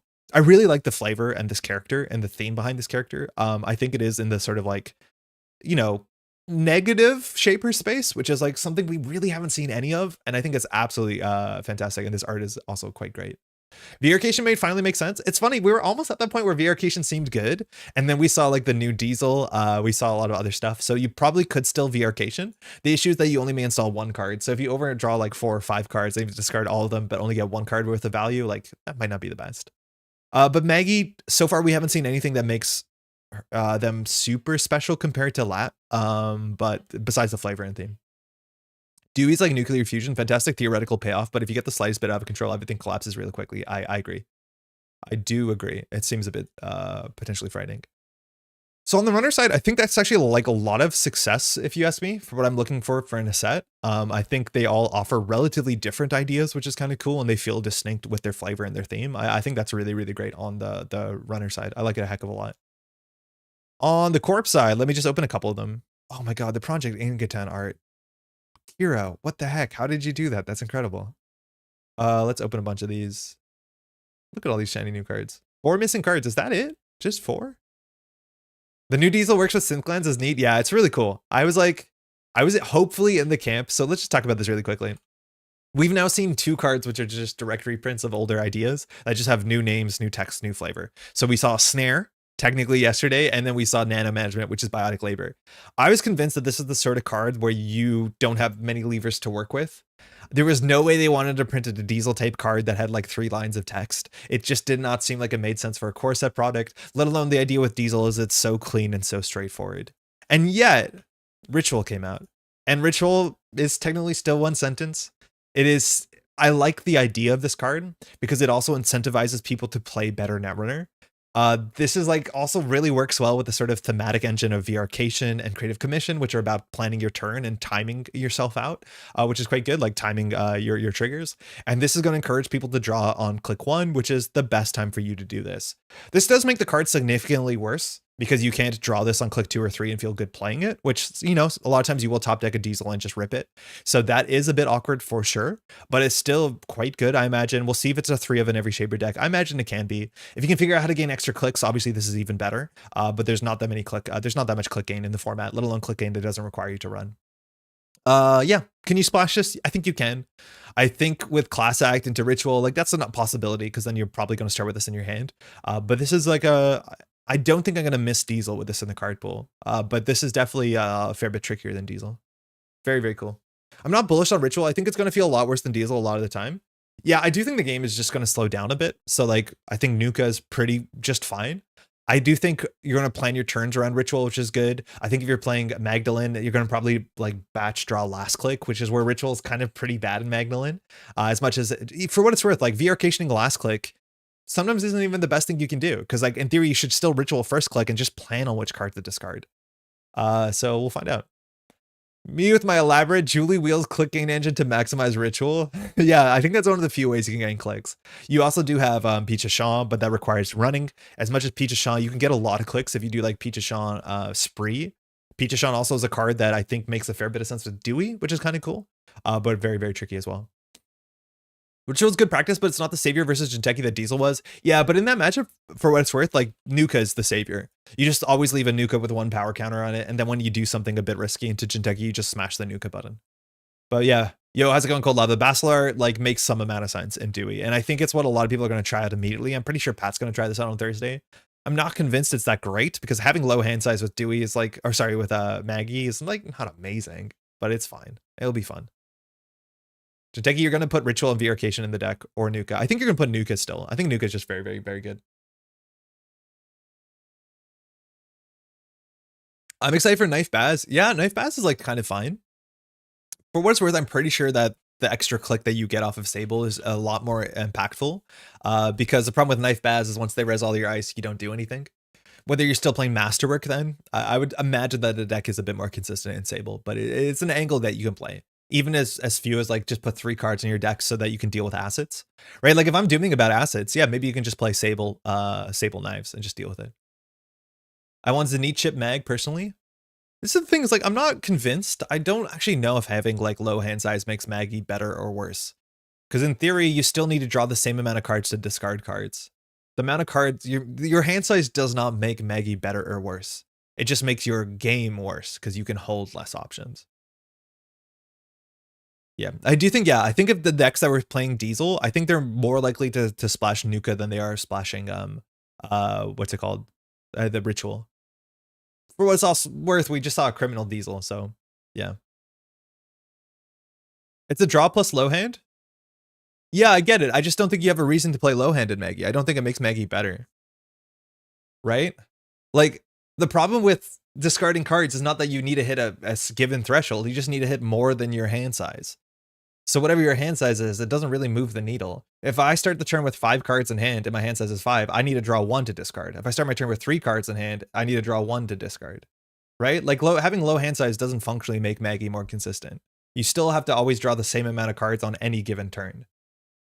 Maybe you could argue if I have 1 card in hand, I play Diesel. No, I'm really over hand size, but then also you're playing the game all with 1 card in hand. Like that's not good for you. Nat was low hand size and that was not actually that good. Yeah, but Nat also didn't not have a consistent payout. Like a lot of identities are able to generate more than 1 credit situationally. If Nat said gain a credit and draw a card, oh my god, Nat would have been both fire and fun. Because it'd be like this mini game every turn of how to get cards out of your hand. I think that'd be really great. Knife Baz with 3x Asmund seems good. I don't know, Asmund seems slightly better. Like we're getting more and more playable cards. We also saw Open Market, which installs Asmund cheap. So like some of the connections that are on like the verge of playability, when they're played for free, they get a fair bit better, that's for sure. But I think Asmund's on the cusp of actually seeing unironic play, which is kind of cool. I think if you drop Knives from Hardware Crim, you can swap to Baz, add some Wind of Opportunities and Dawkins Wake, and you're off to the races. Yeah, but I also think like I'm not sure what console that deck plays. I think that deck could play Masterwork. I think that deck could play Hermes. I think that deck actually probably wants to play Penny Shaver. I'm not convinced that deck wants to play Detente, sadly. But there's a lot you can do. Alter it, Andre. Good morning, Garrett. How's it going? Isn't Oko just busted good, especially with cards like Anemone and Saisentan? Yeah, probably. We'll get to that in a second. Does Magdalene fire if you have 6 cards in hand or unaltered hand size and take 1 damage, or does it have to be from the end of turn discard phase? Daniel, it's only from end of the turn discard phase. So it's when you discard to hand size, which is something that happens at the end of your turn. So not when you're discarding down to damage, if that answers your question, right?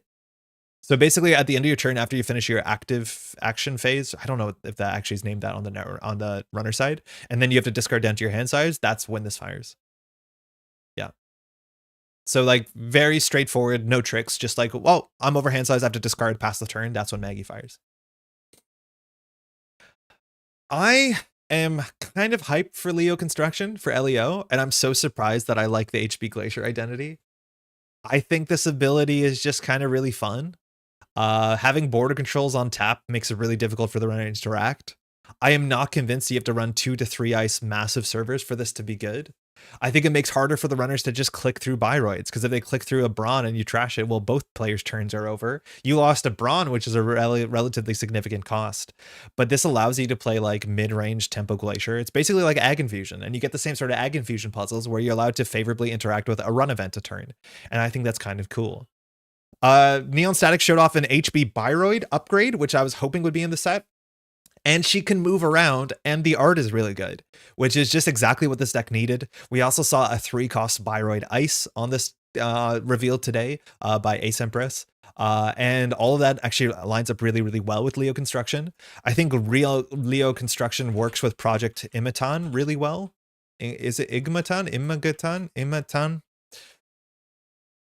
Tries and says, I'll just search project. That'll be easy. Ingatan, excuse me. Oh my God, this art is so good. Holy crap. Kira, nailed it. We got dividends on this, and this is also really good. We'll talk about these agendas, I think, in a moment, but I think Leo is just like really straightforward to play, and it's going to feel powerful, and it's going to feel satisfying, and it's going to give you the control over the game that you want. When you can have 9 or 10 border controls functioning in your deck once per turn, that is something I'm going to be excited to play. Now, the question is that better than precision design? Like, can I just play that deck and play PD? And my answer is probably not. I think the only big difference here is that I'm going to have the ability to interact with run events on centrals a bit more favorably. And that's why you really just need the 3-cost Bioroids, the 3 of Bioroid upgrades. You're going to need just a bunch of that stuff. Isaac, you're going to play Advanceable Ice as well to some extent. I think you're going to play Messna Chesfo probably. Yeah. It's just going to feel like you have a lot of options and you're a bit of a toolbox. The upgrade is very, very close to gain a click and credit every turn. Yeah, the upgrade seems pretty pushed, I'll be honest. And then it's a Bioroid, so it's really, really mega pushed. That deck also wants to play Mitra Aman, which I'm on a personal goal to show this card is mega busted.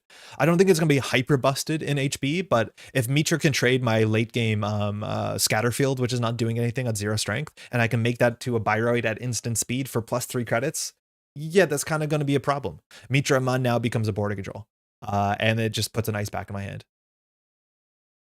10 out of 10. I think Leo, I'm like, I don't know why this is catching me so hard that I want to play Leo. I don't know why. The new Bioroid upgrade and cheap Bioroid is kind of wild. Yeah, they're very, very good. I'm also excited for Mitra Aman X Ablative to recreate a pseudo Tatubola-like effect and recurring your Bioroid upgrades in Leo. I think at that point, you might as well just reoccur your Bioroid Ice is my guess.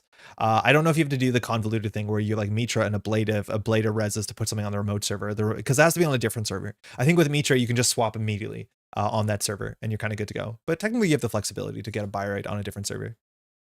This is poetry. I don't know what this is going to do. I'm not even sure this is the best HB Assets Spam identity that we have in the standard format. I think you can probably play like Thule and it'll be good and annoying and everyone will hate it. But poetry is definitely creative and flexible. I think poetry has a much higher skill ceiling than it might sound, because you also have to plan your next turn and your turn after. Like if you go into any turn without a good installable in your hand, you're goofing up. You also install the card oftentimes in the scoring server that the runner is currently making a successful run on, which means if you install an agenda in that server, they can choose to access that card as much as for the candidate rule. And if people start playing ganked, they can refuse to do that. And honestly, playing ganked in poetry is kind of funny and might actually do something. This is going to be an ability that is quite good on tempo. It's like, I think people are going to try and build Asa out of this. I've heard from, people that is something you can do. I have no doubt it's less consistent, but this is just, again, a bit more HB Asset Spam support. Can install an agendas anyways? Oh my God, yeah, right, excuse me. You can't install agendas with this. I think people are going to mess that up a fair bit. But like you can install your, if you want to get your auto campaign or your humanoid resources, like they're running that server, they can just trash it. So you have to be a bit thoughtful of how it works. This also came up on Neon Static yesterday because they were playing it out. It's like, what is the order you want to fire between poetry and architect deployment test? And I have to sit and think about it, and I'm not even sure I know. There's probably an order that is optimal on more board states. I don't know if there's an order that is optimal all the time. I would guess that you look at the top 5 first, and then you make a top 5 decision where you see the more information, and then you go back and do the poetry top 3 information, understanding what free card you get from Architect. In theory, if you do your poetry first, you can look at the top 3, and then technically you look at the top 6 with Architect Deployment Test. But I think your poetry choice is more contingent on what you get from ADT. Logman is saying 3 and 5 because you see more, right? I don't think that's always correct, though. I think there's a lot of board states where you don't want to see more cards. You want to have the better decision with poetry. Hey, actually, how's it going? Yeah, I think I would do ADT first to set up the board and then get poetry to capitalize on the board that I've set up. If you top 5 because you might change the top 3. Yes, you also have control too. That's the thing, is if you look at the top 5 and the card that in theory you want to hit with the poetry is the 4th card, you can technically install one of the top 3 with ADT and then it becomes one of the top 3 cards, which is also kind of charming. I'm pretty sure you ADT first all the time. But it does depend on your deck. Yeah, you're right, JD. If your deck has not a lot of ice and you're really looking for an ice, there's a chance to do poetry first so that you're more likely to hit an ice. That's kind of interesting. Kind of cool. Kind of cool. I wonder if Crim will become top faction. I don't, honestly, from what I've seen, I don't think Shaper looks that good. I think Crim can look pretty good. I think Anarch is largely untouched from rotation, which is pretty frightening. But I don't think that's going to serve Anarch that well, because people are going to be trying to play Phoenix and Topon, and it's going to turn out that like Hoshiko is the best Anarch. Right, like that's probably what it's going to turn out to be. I'd be surprised if that's not the case. And so it'll take us a while for people to settle on the old boring, oh, it's a Hoshiko deck that has like 3 new cards in it. That's always like a hard hill to climb sometimes, but there's a chance. But so far, like Shaper, if Shaper is good, it's going to be for unobvious reasons, because so far the Shaper identities and a lot of the Shaper cards have just been like reimaginings of things that they could largely do already. That's the way I see it, at least. I think Crim is getting the best new tools, but no new faction has gotten cards as good as Crew. As Crew? Like Aquaceris Crew? Yeah, I think Criminal has gotten, I think, consistently the best cards. I'm so bummed that I haven't clicked with Shaper since getting back into the game. Yeah, maybe the set will change it. I'm not 100% sure, but like Shaper seems... Shaper's losing creative commission, and it doesn't feel like they're getting that much economically to fix it, unless running is like really, really tenable. Yeah, Crim is looking fun. Okay, Oko. Lad is still available and is still the green Hoshiko. Yeah, I think Lad is definitely still available. I think losing creative commission actually is a really big problem for the deck, Daojin, because I think it's not as easy to play Anakam as it used to be, because you did just lose a couple good cards. You lost Dirty Laundry if you're playing it. You lost creative commission. And so the functional draw engine of the deck is actually gonna feel a bit worse than it did. So it's either up to you to figure out what more events go into the deck, right? I'm assuming the new Diesel goes into the deck, because if you're losing Diesel, Creative Commission, and Dirty Laundry is going to be a problem for Anakam Lat. And so I don't know whether that means that you move to Lilypad Lat, because that deck obviously lost Turbine, and that engine also lost Pawn Shop. Like, there's a lot of concessions on the Shaper side. There are a lot of concessions, it feels like. Losing Moshing hurts every other Anarch more than Hosh. Yeah, that's definitely true. That's definitely true. I don't think Hosh needs as much draw, because it's Hosh. But yeah, Moshing hurts all Anarchs. Labor Rights hurts all Anarchs, but I still think they're quite good. Feels like Glacier BTL is top dog? Maybe. I think Glacier BTL lost a lot of important tools like NGO Front and Biovault. I think Crew Anarch, like, I don't think people are rushing out the gates to play Crew Anarch, but I think that's going to be a problem for you as well. Seeing how many viruses people play is also going to be fascinating. So, oh, Board Control 2, yeah. This is Oko. I need to shout this out because I didn't realize this until I read Veronica's blog. I think we have Shoeflower to thank about this. The theme on this is so absurdly good, and a lot of people I don't think will realize this. So obviously O is the elemental symbol for gold. The gold standard in clones, we have the gold egg. And there is, you know, a bit of a theme here that egg infusion as well, the silver infusion, new miracles for a new worlds, for new world. We've been, you know, jamming in rare earth metals or valuable earth metals into Jinteki names. That's just kind of the thing we do. But Oko is actually spelled slightly differently with accents, is the Vietnamese, it's a creation myth. And the story about Oko is this young Tien, an immortal who lived in the high snowy-capped mountains. She traveled to help those who suffered from illness, and she was very skillful in medicine and had a sympathetic heart. This is like the Jinteki mythology story. One day, a monster suddenly appeared before her while she was on her travels. It frightened her, so she transformed into a crane to fly away. Lac Long Quan, the dragon king from the sea, passed by it and saw the crane in danger. He grabbed a nearby rock and killed the monster with it. When Oko stopped flying to see the very person that saved her, she turned back into an immortal and instantly fell in love with her savior. She soon bore an egg sac, from which hatched 100 children. However, despite their love for each other, Oko had always desired to be in the mountains again at Lac Long Quan, too, yearned for the sea, with the length of the days that measured by seasons. They separated, each taking 50 children. Oko settled in the Vietnamese snow-covered mountains while she raised 50 young, intelligent, strong leaders, later known as the Hoang Vuong Hung Kings. It is so good. It is literally a story of like laying the golden egg, which created these like, seems like hyperhuman demigod people, and is a creation myth of the Vietnam. And the fact that it is the golden egg of which the, you know, currently we've seen from the story, like religious god figures are being born. So good. It is so genuinely good. Like really, really just nailed the name. Also lining up with Oko is just incredible. Just really, really good. Gotta love it when reality just weaves everything together so well. It is so good. It's so hard not to hear Oko from the Magic the Gathering every time people say Oko. My mind has to recalibrate every time. Yeah. Just really good theming. I think that's a shoe to think. That's just fantastic. This is an identity that I'm pretty sure is also going to be pretty powerful. I was very clear, I think the first time we talked about this on the stream, it's like every sentence in this just doesn't speak to me. I think what you can largely do by drawing 3 cards a turn is asset spam. This really incentivizes you to do damage every turn to the runner, trash cards from HQ every turn from the runner. This is going to be Jinteki asset spam. That is going to play some sort of like loud-esque tempo game in which the amount of cards in the runner's hand can be a lethality problem. You're going to throw in Regenesis. You're going to play the new John Batista. You're going to just like go fast with damage assets and anemones and damage ice. And it's going to be like, unless it turns out to be really cool, like loud, and I'm going to enjoy it, it is going to be very gross. Asset spam in my Jinteki is more likely than you'd think. Yeah, exactly. Like, I'm pretty sure this is going to be a deck that just spams out, you know, like Reaper functions, cohorts, anemone is a hostile architecture. It's going to be grinder. I think this is going to be turbo grinder, and not only like damage grinder, but like assets grinder, because they can functionally draw 3 cards a turn. I don't think you can keep up with an identity that clicklessly draws 3 cards a turn and cares about your cards in hand. I don't know. I don't think I'm going to like this.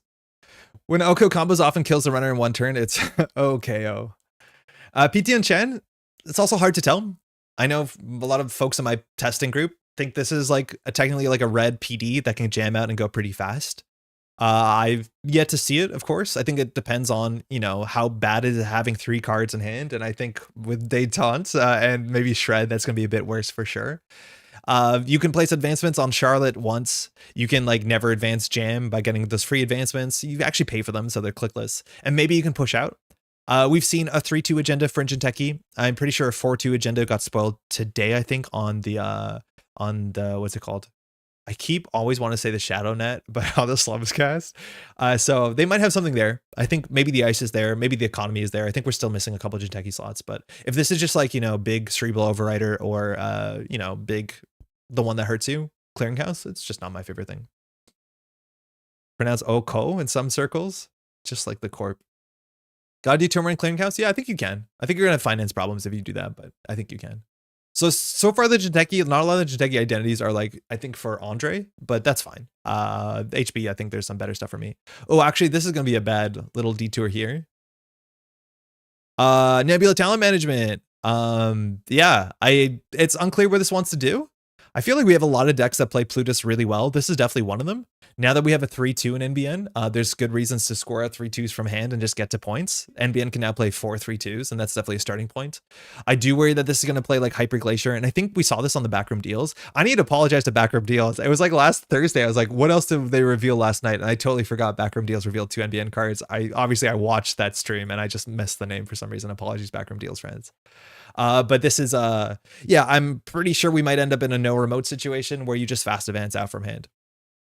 I'm not convinced we're going to see Claude. I think we still have a couple card slots, but I don't know if there's an Anarch program slot. Maybe it can be a Shaper card, but I'm worried that we don't have Claude. And then you're going to get into that sort of thing where they put 3 ice on R&D, 3 ice on HQ, and then just fast advance out from hand. I don't know if you need to build the remote server. It doesn't seem like you necessarily have to. Maybe that deck will be super fragile. Maybe it'll play king making and do kickflips. I think there's a chance. I think we saw the deck like that in the last meta. Scoop season's hella full. No worries. Yeah, sorry, Kate. I like watched the bottom like, oh my God, I am such a dum-dum. The only compelling thing I've seen tossed around for Nebula is Mad into IP enforcement stuff. Yeah, on this side, you can do some wild things where you can like trash your board and still have a click left with Mad, and that could matter. It could be IP enforcement. I think we saw a really strong single tag punishment card in the current, just today on Card Gamer. That does like a market forces type effect, which I'm surprised to see in the game. But yeah, this doesn't seem like something I'll like. I think Pat is like so stoked for this. I think also Backroom Deals thinks this is quite powerful. I'm yet to see it. It might be. I think just turtling up and like scoring from hand. If you just draw bad, it gets really, really awkward until you like end up not realizing that Attitude Adjustment is a card you can't play. Down with Clot, give the source. Honestly, I'm kind of with you, but the source is wild. This is Synapse too. Like, unfortunately, I don't like the tag archetypes. I don't like the tag removal archetypes anymore, it turns out. I think this is going to really incentivize the corporation to give a tag to the runner every single turn. And if that's the case, this is going to fire a lot. If that's the case, they're either going to Acid Spam or go Hyper Glacier. I'm not in. I don't want to be part of this. I'm just going to check out. I am building a Synapse deck on Thursday because I don't want to play against it. That is the only reason. This does not excite me. This does not spark joy. This is going to be pretty rough. I do think there's a chance that if you're playing NB and asset spam, like I actually think Epiphany might be the best option you have. I do think runners are going to struggle to keep up with the board, and this ability is technically the closest thing we have to Near Earth Hub. Understanding how many of operations you can play before this jams up the works, I don't know what that answer is, but I do think if you're playing asset spam, I'd be surprised, excuse me, if Synapse turns out to be more consistent than Nebula, or sorry, than Epiphany, excuse me. It helps. I don't think Synapse is very good. I mean, it would slightly help, that's for sure. It would slightly help. And then I play Seb one day and I get really upset. All right, Wayland stuff. I think we've seen almost every Wayland card. I think Bangan seems fun. We'll see how important it is to put a card on the table and how much it would matter. I think you have a loses to centrals problem, and I think Bangan is just as powerful as measured responses is consistent. I'm worried that measured response has one too many guardrails attached to it. I feel like there's like 17 different ways you can play around this card, and so it's up to Wayland to put you in a position where that's not the case. So far, we've seen every Wayland agenda from the set, and I think a big thing about Bangan is that the agendas on the table, you have to consider running them, because if you don't run them, you lose the game. And Atlas is like one of the big things there. Is like if you don't run an Atlas on the table, they get an Atlas counter, and with the Atlas counter, they can set up the kill combo, and that's a problem for you. So you can't leave the Atlas on the table. But I do think that you'll often lose on central servers with Bangan, and you can maybe ignore the remote server. I can't tell. We'll talk about the new 3-2s for sure, but this seems like it's going to be fun. It's nice that it has like anti-Hermes technology built into it. It has no economy built into it, and that's going to be a problem. You definitely need a fair bit of economy. We've seen a 2-1 today that gives you like some money, but we don't have Oaktown. I don't know what you put on the table, like an off-world office. I'm not sure. I think there's a bunch of reasons in this format to actually play NAPD Contract. It looks like the modern, oh, sorry, not this, NAPD Cordon. It looks like the new Imp that was spoiled last night cannot trash agendas, which means NAPD Cordon looks really good in Prop Devos. It looks really good in PT and Shan. It looks really good in Bangan. I think I'm going to consider playing a fair bit of NAPD Cordon in the near future, because there's just no way to deal with it anymore. There's no way to disrupt agendas on the table, it seems. In a no self-growth program world, it's a lot easier to float exactly one tag, which in turn allows you to double clear and dodge a trigger. That's true. And we'll see how much of our money comes down to resources, Tron. But I think the market forces type effect that we saw spoiled today is like a 10 credit swing if you float a tag. I don't know if you can do that. Hendrik plus Bangan plus Phonotria plus Bangan plus Divested Trust, all that jazz. I'm not sure I'm into Divested Trust ever. Like, I just don't. I think that what this card does to damage your deck is like pretty rough on your deck composition. I do think STS drone deployment, like maybe that card will see no play because we have like really cheap recursion, program recursion in the format in terms of influence. I can't tell. A nice more often. I play NAPD Contract. Yeah, NAPD Contract looks really, really good. Especially also if you're like doing a bit of assets so they can't keep up with everything. It's hard to tell. On the other side, we have Zvicky. I think Zvicky is going to be fun. It's going to let you play some modernism, but actually maybe have a win condition. I don't know. I think this is going to be where like you play Plutus. I think the thing that I'm currently seeing that is like kind of confusing is that I think Plutus is hella cracked. I think Plutus is really, really damn good. And there is like every faction has a good reason to play Plutus. Maybe Jinteki doesn't as much, but it looks like every faction has a reasonably good reason to play Plutus.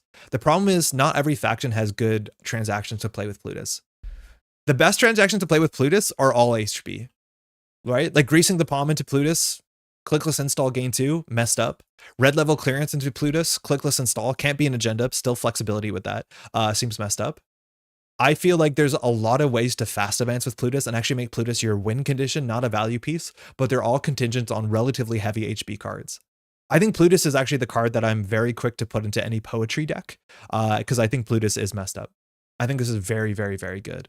But there's not that many ways to fire it in to get good value out of this in Wayland besides just clicklessly getting 5 credits. Peer review ain't bad. I don't know what that is. Jinteki got a new Plutus support card today. What do they got? I've been streaming. I haven't seen any spoilers. But yeah, this is a thing that I'm actually genuinely concerned about for Wayland is I do not know how you win games in Wayland. Right? Like with the Wayland ice is reasonable. There's okay Wayland ice. It's not what it used to be. We lost border control, that's for sure. We lost Project Atlas. We lost Audacity. So I genuinely do not know as a Wayland player going into the set, seeing what we've seen is how do you score out? We have seen very little to no support that helps Wayland score points. And if I'm on 5 point and the runner has a built reg, as long as they can respect the measured response, which again has like many different ways you can play around it, I do not know how Wayland scores out points. Is it just Plutus and then spend 9 influence on greasing the palm? Because I feel like if that's what your faction is doing, I do not think the faction's in a good spot. Peer review is red greasing. What is the text on it? Who spoiled it more accurately? Oh yeah, red level clearance also you gain the click. That's better than the clicks install, but you can clicks install a bass or something. It's a Slumscast audio card. Do you want the text DM'd? Oh no, that's okay then. We'll wait. Lower cost of celebrity gift plus an install. Cody. Okay, that's nice. Celeb gift plus an install. So you reveal cards from hand, I guess. Maybe it's a double. That's nice. If it's a double, it gets a bit worse with Plutus, but that definitely helps. But like, how does Wayland score an agenda?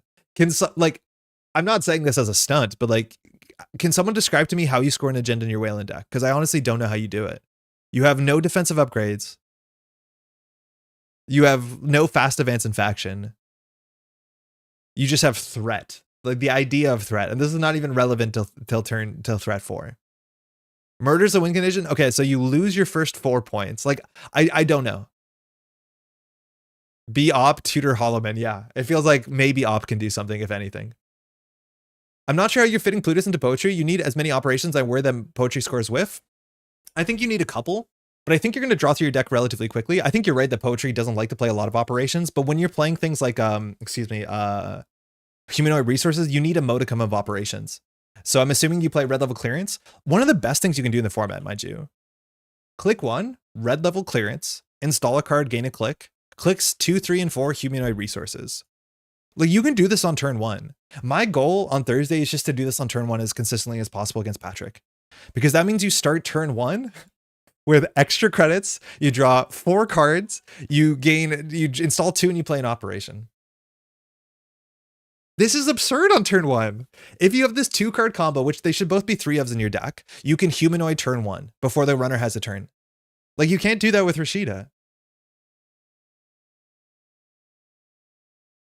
Like, I think it just serves you well to have a fair few operations in your deck. They might just be 3 red level clearances. Maybe you don't play Greasing the Palm, but I think that's enough. I don't know. My one question about that is that the red PD, then why didn't they Saraswati every play a red PD? The difference between the IDs don't make it clear that it's better for that purpose. I think the big thing with Saraswati is firstly, we didn't have Tattoo Bola largely when people were considering this, but the fact that you cannot res the card is kind of a death sentence. Because it means you can't fire Charlotte, you can't fire NGO Front, you couldn't fire Biovault. And so people were just not incentivized to do this. There's a chance that we just missed the boat on this and this was a bit more playable. But by the time that like Saraswati was around and was, you know, a fresh new card, there was a lot of better options. And also the ice pool didn't support it. Measure response is not a win con. Card is super ass. I think you're going to have to work hard to make it win. I do think it's going to win some amount of games. Like it has to. It does have good text on it. Now that mustache is gone, you need tissues. No, I've needed it. You think my mustache was just a gross spot that got me around that necessity? I forgot Claude is gone. Yeah, Claude is gone. I think Nebula decks should be doing king making stuff, but those decks historically haven't been great. I agree. I think you want to play king making. I think you need to like get big hand size. You want to just like push forward. Oh, I'm behind on chat by a lot. Bangin' baby. Synapse will get very ugly if we can ever play any sort of click denial or false lead effect. Yeah. The thing is, like, I don't know if you need to play Synapse or False Lead. I think you can just play False Lead kill combo in potentially an Epiphany. I think that deck is largely unchecked. Specky looking a lot more appealing in a world where green mail exists. I'm not sure. Like, it's cool that it's a target that fires twice. I feel like the first text on green mail is pretty bad. Like the gain score 1-2, gain 2 credits. It's technically 2 credits on a card draw, but that is fundamentally the worst time to draw a card as the corporation. And then I'm not sure how you forfeit it. It seems like we only have one way to forfeit cards. And I mean, we'll see how good this is. It's good. It's better than I thought it would be, that's for sure. But like then you've lost, like you res this for free. Hey, so for those who know the text, again, we shared Ren's video. I think you really should check it out. If you res can you res a Biowak on 0 credits? Can you res a Biowak on 0 credits when you forfeit? Because you forfeit to reduce the cost. So I'm assuming on 0 credits, you can res the Biowak. The answer is no. You need the 4 credits. But even if you have the agenda that says when you forfeit, gain 4 credits, you need to have the cost first. Oh God, that's unintuitive. So you cannot res a Biowak on 0. Oh, people are going to be upset about that ruling, that's for sure. Bummer. You need to have the cost first. Oh man, that is going to catch people off guard. That's upsetting. Yeah, I don't know. The part that made Hostel good was that it was a 2-1 and it gave you a lot of money so you can play your game. The fact that the new Hostel gives you barely any money and then you're incentivized to forfeit it, like, that means it's only as good as the forfeit cards are good. And then you still have to score 7 points. And I do think you just need 1 point in Wayland right now. Rules confirm that you cannot. Bummer. They already went through the 7 stages of grief on BOAC on GLC spoiler discussion this morning. Oh, speaking of that, I shared on GLC a little card I put together. Let me share it on the stream right now. I had this template I've been working on for a bit. And then as soon as BOAC came up, I was like, okay, now we can do this. And this I made really quickly. This is a BOAC alt art from Arc Nova. It has all the new sub themes and subtypes that you would want to have it. It's definitely not tournament legal. But I made this in the background. I'm like waiting for the BOAC text and art to drop. And so I made a legal Arc Nova BOAC card, which I think is quite fun. Now that I have the template, I think I'm going to make a couple more of these, but we had to add new subtypes for Destroyer and Sentry and Wayland Ice. But it technically is functionally, well, not really, a legal Arc Nova card, which is great. That said, Green Mail does earn you 4 credits on a Plutus res. Yeah, it's cool. It makes Plutus easier to res, that's for sure. But I feel like that wasn't the worst. Like, I don't think you need to make Plutus give you more money faster. I don't think that's a problem with Plutus. Like, I think I'm actually going to dump my hand into Plutus more often than not, weirdly enough, and just play it like an Audacity. All right. I don't know what we're doing today. Is today's stream really weird? Red level is both a clickless install and unrestricted 4. Yeah. Oh, I'm really behind on chat here. Hold on. Wayland scores like we did back in 2012. Giant servers and a lot of money. No, Wayland classically didn't score in 2012. And Wayland, how it won in 2012 was Seasource Scorch Earth. Because in 2012, there was like next to no way to not die to this. It was like 1 card in the entire format. I don't know.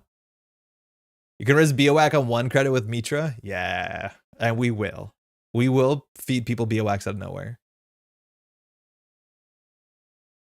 I'm behind on chat, excuse me.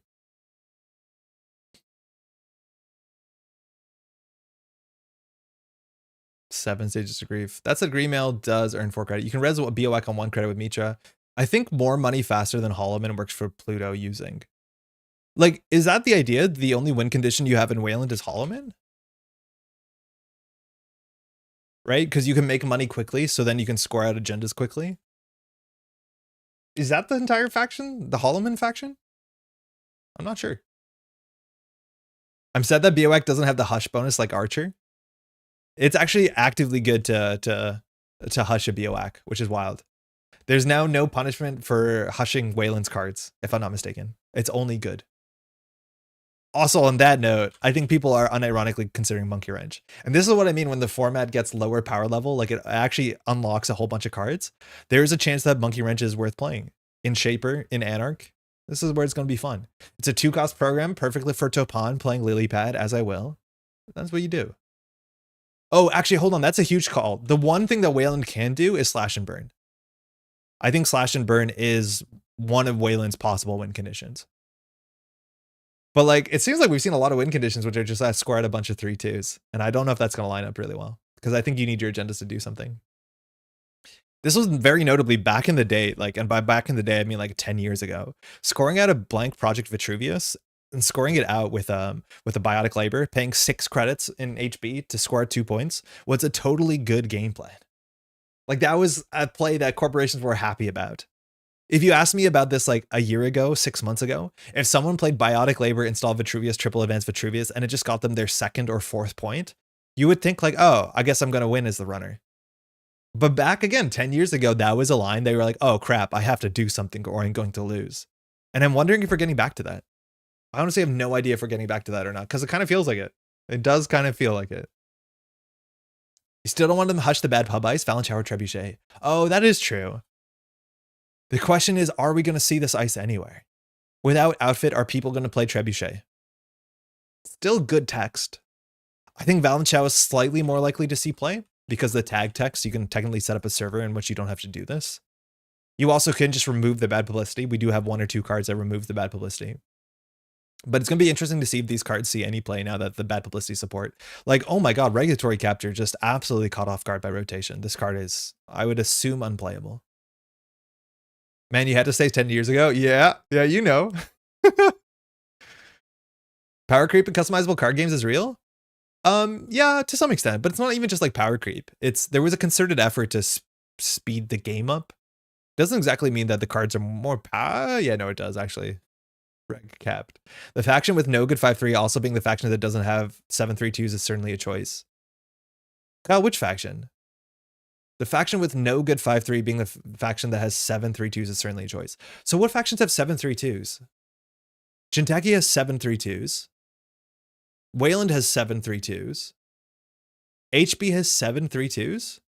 They don't have a good 5/3, which is going to be annoying. I think a lot of Wayland decks are going to run, or sorry, HB decks are going to run. Maybe send a message or just 10 2-pointers. Yeah, Jinteki has no 5/3s anymore, do they? Oh no, they have Fuji. Fuji's okay. No, Wayland has a lot of good 5/3s. Wayland has SDS drone deployment. Wayland has Basalt Spire. I think Wayland can play all 5/3s if they really wanted to. HB having no 5/3s is a really big deal. So like Project Ikawa goes, and that means that the only Ikawa project, excuse me, that always gets you, the only 5/3 that Wayland has access to is the core damage one, and that's obviously not universally playable. So maybe we'll see HB decks, and I do think Send a Message isn't terrible if you're playing Leo Construction, because resing a free Braun or free Onzel is totally fine. That is a lot of money. But yeah, that's going to be a problem.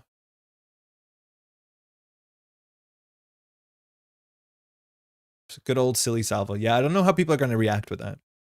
I don't think Poetry cares that much, but PD cares a bunch. Leo Construction cares, but Leo can play Send a Message. I do think also like you could consider playing one of tier. I think in the Leo Construction that I'll build, I'll have a single tier because it's tier, but ideally I'm getting it for free with Architect Deployment Test or with Send a Message. Because these cards are both very good in Leo. Salvo-testing? No, salvo-testing isn't like a universally playable card. Of course it's not. But if you play like core damage PD, I'm actually kind of into salvo-testing. You probably play big deal. You know, you go fast, you go quick. Free BOAC with Send a Message? Yeah, it's a possibility. But it's not like people played free Archer into Send a Message. That wasn't a really common play pattern. And so I don't think you're going to see that more. If anything, you're going to see Eminent Domain into BOAC. As much as it's like the face check on BOAC, that's good, but it's still kind of taxing unless someone destroys it at instant speed with crew. What would be the chance of that? Yeah, I don't know. I don't really like salvo testing. Hard to score 5/3 early. The more I've played it, the more I've liked it, is all I'll say. Like, I'm not a salvo testing believer, but the more I've played it, the more I've enjoyed it. Leo, like an overly dramatic soap opera actor, single tier. I'm going to res it. They're going to click through it. I'm going to get 17 different clicks, and then I'm just going to trash it. I'm just going to get them. Oh, I do want to shout this out. Hopefully you've heard this if you've been listening to the Green Level Clearance Discord. Firstly, this decision is made by the corporation because it is the corporation's card. So when the subroutine resolves, it is the corporation that chooses to end the run or trash an installed program. That's very important. We've seen this text show up like this on ice before, but that doesn't mean the runner can say, I'm going to go through, I'll just trash this program I don't care about. The corporation decides. Secondly, you can choose trash one installed program and then target no program for some reason. I'm not 100% sure why that is, but you're allowed to trash no program. So you can say, I'm not going to end the run, I'll trash a program, and then just choose no program. Again, not sure why. And then the second subroutine will fire. So then you can choose to trash an installed resource, and then you can go to end the run. Which means on a face check, you are allowed to get every single, you can hit them on every stair on the way down, which seems really, really important. Otherwise, this card would be a lot worse if it just was forcing you to end the run on the face check. It's not target no program, it's that you pick it and then do as much as you can. Oh, you're right. Okay, because the only case where that would matter is that if there isn't a program, you can pick this. Because obviously, if there is a program, you would not do this. Okay, so I think I equated two things. Firstly, okay, this is more important. If there are no programs, you can still choose trash one installed program. That is intuitive. However, what about if you don't want to trash an installed program? Can you choose this, but not trash the program? My guess is you can't do that. But say that there is like I don't know, what would be a good example here? Like it was an Audrey that they could bring back from their heap because they have a copy of the new scavenging card. And so you don't want to trash the program because then their Audrey can't hit the bin. Okay, if that resolves, then you still have to trash the program. So what I said was technically incorrect, but the idea there was good. Yeah, setting up Dewey for you. That's what I mean. So if there is a program and you pick this, you have to trash a program. But if there's no program, you can still choose this. So you're not forced to end the run. Okay, that is intuitive. I have no problems with that. That makes a lot of sense. You can't choose no program. You can choose to trash a program if one doesn't exist. Okay, cool. That means you will get the full face check on BOWAC if you want to. There's no situation, and some situations where trashing a program is bad for you, but it is kind of niche. I'm worried about the killer situation. It feels like Revolver is fine, but there's a lot of subs to get through and bullets are scarce. Yeah, my concern going to the set, I'm excited to see, is that there's two big things. I do think the power level of most things are going down. It feels like the raw power level of assets isn't specifically going down. And I do think there is a lot of ice that is pretty big. And barring destroying the ice at instant speed with crew charm, I feel like the ways that we have to deal with the ice is decreasing, right? A big part of that is turbine is rotating, but of course it is. So it's going to be a bigger struggle to consistently get through a lot of bigger ice. And so it seems like right now corporations look incentivized to do one of the two main angles, which is like either horizontally asset spam and overwhelm the runner, or go incredibly tall. And if you go incredibly tall, also the runner might not be prepared for that. I think BOWAC is relatively fair, right? Like Archer, you can get through an Archer. You can get through this with Revolver. That's your best case scenario. It eats Boomerang as much as you can force it just to end the run, but that's an awkward spot. But this beats Boomerang, which is good. Not that Archer didn't. Asset trash costs are like so low on average. They are lower on average than what we've seen back in the day, but there's still so many of them, and I'd argue that a lot of them are must trashes, and there's still ones that stand out, right? Like Wage Workers is still 4 to trash, right? Tranquility Home Grid is still 4 to trash. I think there's a chance with Makoto and Geek Grid that there's going to be a lot of cards that you think are 2 or 1 to trash that are now 4 to trash as well. So I hear you that on average, we're not seeing like Sansan City Grid or like Jeeves model Biroids that cost 5 to trash, Mumbed Virtual Tour. Like it's not like it's 2016, but they're still pretty high. Like 2 is average, it feels like. So I don't know. They're definitely lower, but I'm not sure. Okay, I think other things we can talk about is some of the other cards that we've seen so far. I'll just open all the cards that we haven't talked about.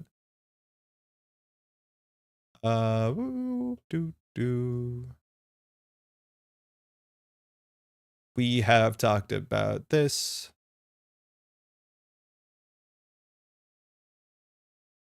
Hold on. Nice. I think we've seen every Wayland card, if I'm not mistaken. I think we have. There's a less must trash. There's probably a critical mass of mad fodder. I don't know if there's less must trash. It feels like there's a lot of must trash. And maybe I'm just scared of like Wage Workers Warm Reception combo, working prototype combo. I think on NBN, mutually assured destruction is worth pursuing. That's for sure. It's hard to tell. I must have clicked on a very old FOD. Strange. How's it going, Warlock? Been getting roasted all day. MVT did need to say 5. I mean, sometimes it being expensive was bad for it. Am I right? Penny Shaver is quite good to asset spam. Just saying, no, I do think Penny Shaver is probably worth considering into this meta. Again, we'll see what it is, but I think there's a lot of ways that certain identities can deal with assets better than others, and Penny Shaver is definitely one of them. Speaking of one of them, Clean Getaway. This was from the ShadowNet. This is the card that I've been working on the art for a while. It's good to see it. This is a new artist as well, Emerald Hoof. Their art is fantastic. They did a couple cards in the set, and they're all really quite good. I've spent a lot of time working on this one and looking at this art. It's daily casts. It costs 1 more, but it pays off 1 more. Notably, it's criminal and it's 2 influence. I think I've heard a lot of people say that I wish this was 1 influence. If it was, I think everyone would splash it. So this actually makes it more interesting. And you get the money if the run is successful, not after the run, which is actually a really, really, really big upside, which means you'll always access with 6 credits, which means you can always trash every card in the game functionally if you're touching. You'll still have problems if the run's unsuccessful. You'll lose this. You can't wantonly run into ice and not like bravado. And if the run ends, you don't care. Actions that want to run, like maybe in Dewey Engines and Shaper, you need to run so much that having a card like Clean Getaway is reasonable. Maybe Arasana wants this because you want to run all the time. I think if that's the case though, like unironically, maybe you can consider looking at Red Team. I'm hoping Red Team is good. Red Team gang, rise up. That you could play Red Team in either of those situations. Like Red Team Dewey makes some amount of sense for a couple reasons, but yeah, Clean Getaway is just really, really quite good. This seems great. It's, you know, No Signal Games wants to separate the factions, and the fact that like we won't see neutral dirty laundry, it'll be like that's a criminal idea. We'll see how that plays out, but I'm pretty excited about it. Did I say daily casts? I meant to say dirty laundry. Apologies if I said daily casts. Red Team with Knickknack is real, I think. I think it might not be real. I want it to be real. The problem is if you Knickknack the Red Team, you gain 5 credits, which feels good, but you lose 3 credits. So it's only 2 credits, but it's nice to get that swing. But I do think Red Team is a bit more interesting, especially with open market, which is pretty good. Yeah, this is great. Treasure of Wealth, it's new account siphon. They spoiled this a long time coming. Shout out to those who know. This is I have a huge homage to the original account siphon art. And then we see here, I believe Zaya, right? Run HQ. If successful, take a tag, and the corp loses 3 credits. Gain 2 credits for each credit lost this way. So they lose 3, you gain 6. It's a 9 credit swing. I totally missed this when I read it at first, that it is not a replacement effect. So you still breach, which makes this a lot more like Hot Pursuit. And while Hot Pursuit is not played everywhere in Criminal, only generally in like Seb and tag-based criminals, which tag-based criminal doesn't really exist after this rotation because all the tag-based payoffs have left the format as well, unless you're playing exactly like Zaya and you're playing, I think the only big payoff we have modernly in the format is now Manuel Achishimura. But this is kind of cool.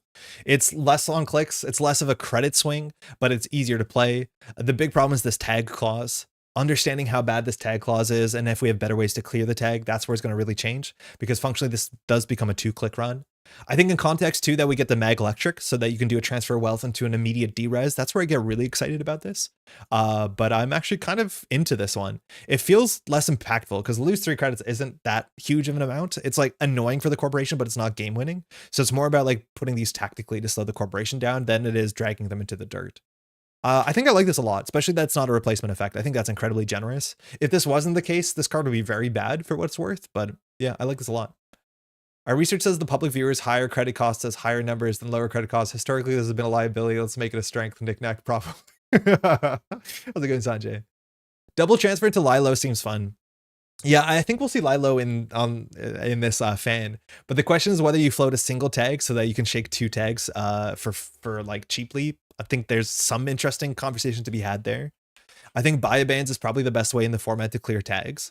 You can always like no free lunch, but then, you know, it's still just you made a 2 credit econ card that you offload the click, and there's some value into that. But I think buy bans is probably one of the better ways you can clear a tag in the format. And buy bans looks pretty good as a way to deal with assets as well. I don't like that you have to ice up HQ on turn 1. No way around it. That's just kind of how it's been in the game since 2012. I feel like respecting criminals is really important. I think the one thing that's going to really put this card into focus, and I think this is also going to happen with Baz, is like what happens on turn 1 when you Baz transfer a wealth HQ.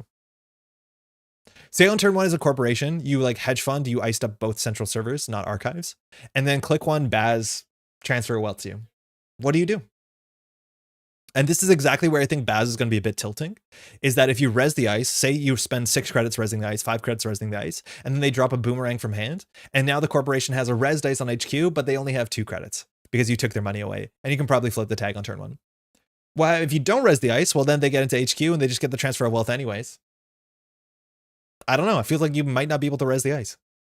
Not sure what to do there. Like, I think that's going to be the hard part, is where you can play this consistently and you have to assume the runner has a trick to get in, probably a boomerang. Sometimes it could even be like, I don't know. I don't think backstitching works. In 2016, if you don't put 2 ice on HQ, people would judge you. Yeah, you want the second ice sooner than later so you don't get boomerang siphoned. Maybe that was a fair bit later than 2016, but yeah, you do need the ice on HQ relatively quickly. Get the cheap barrier, get the cheap code gate. What do? Suffer. I suffer. I agree. I think that's going to be hard. Maybe you have to double ice HQ. I'm not sure what you want to do. Or maybe you want to have an ice on HQ that's exactly as much money as you have, but then you're going to have a remote problem because now they run the remote server.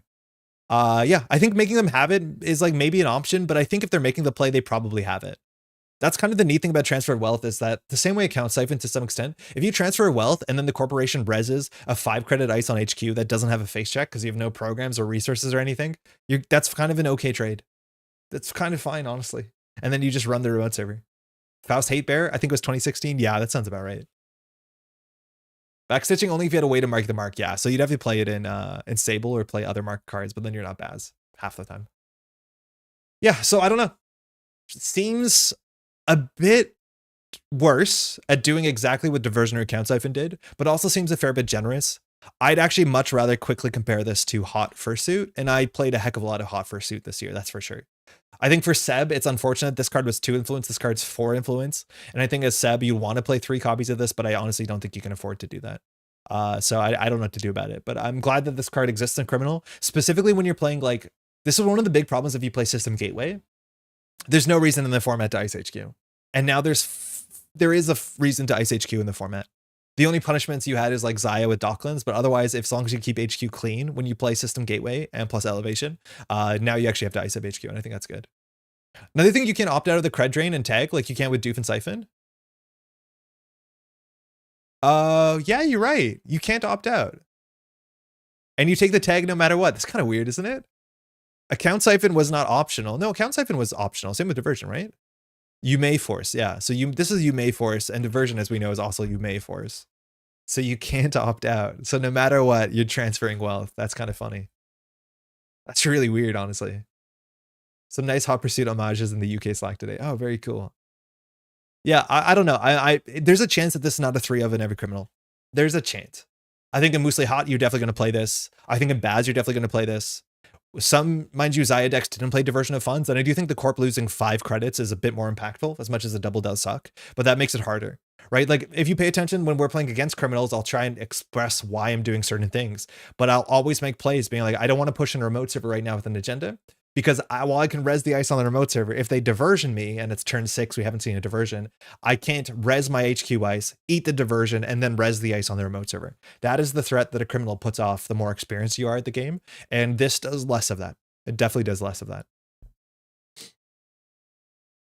Yeah, you always have to take the tag, which is kind of funny. Yeah, understanding how you interact with the tag, we'll see. I don't know if there's any more criminal cards we haven't seen. Steve probably loves this as well. Steve rotates, though. So I don't think you're going to see it. Unless you play Eternal. And then I don't know if you're going to see Steve. Mag Electric, I like this card more. We talked about this a bit earlier today. I think this card is much better than Emergency Shutdown. I don't so much care about the installed Corp card clause. I'm going to do Ice, I think 9 out of 10 times.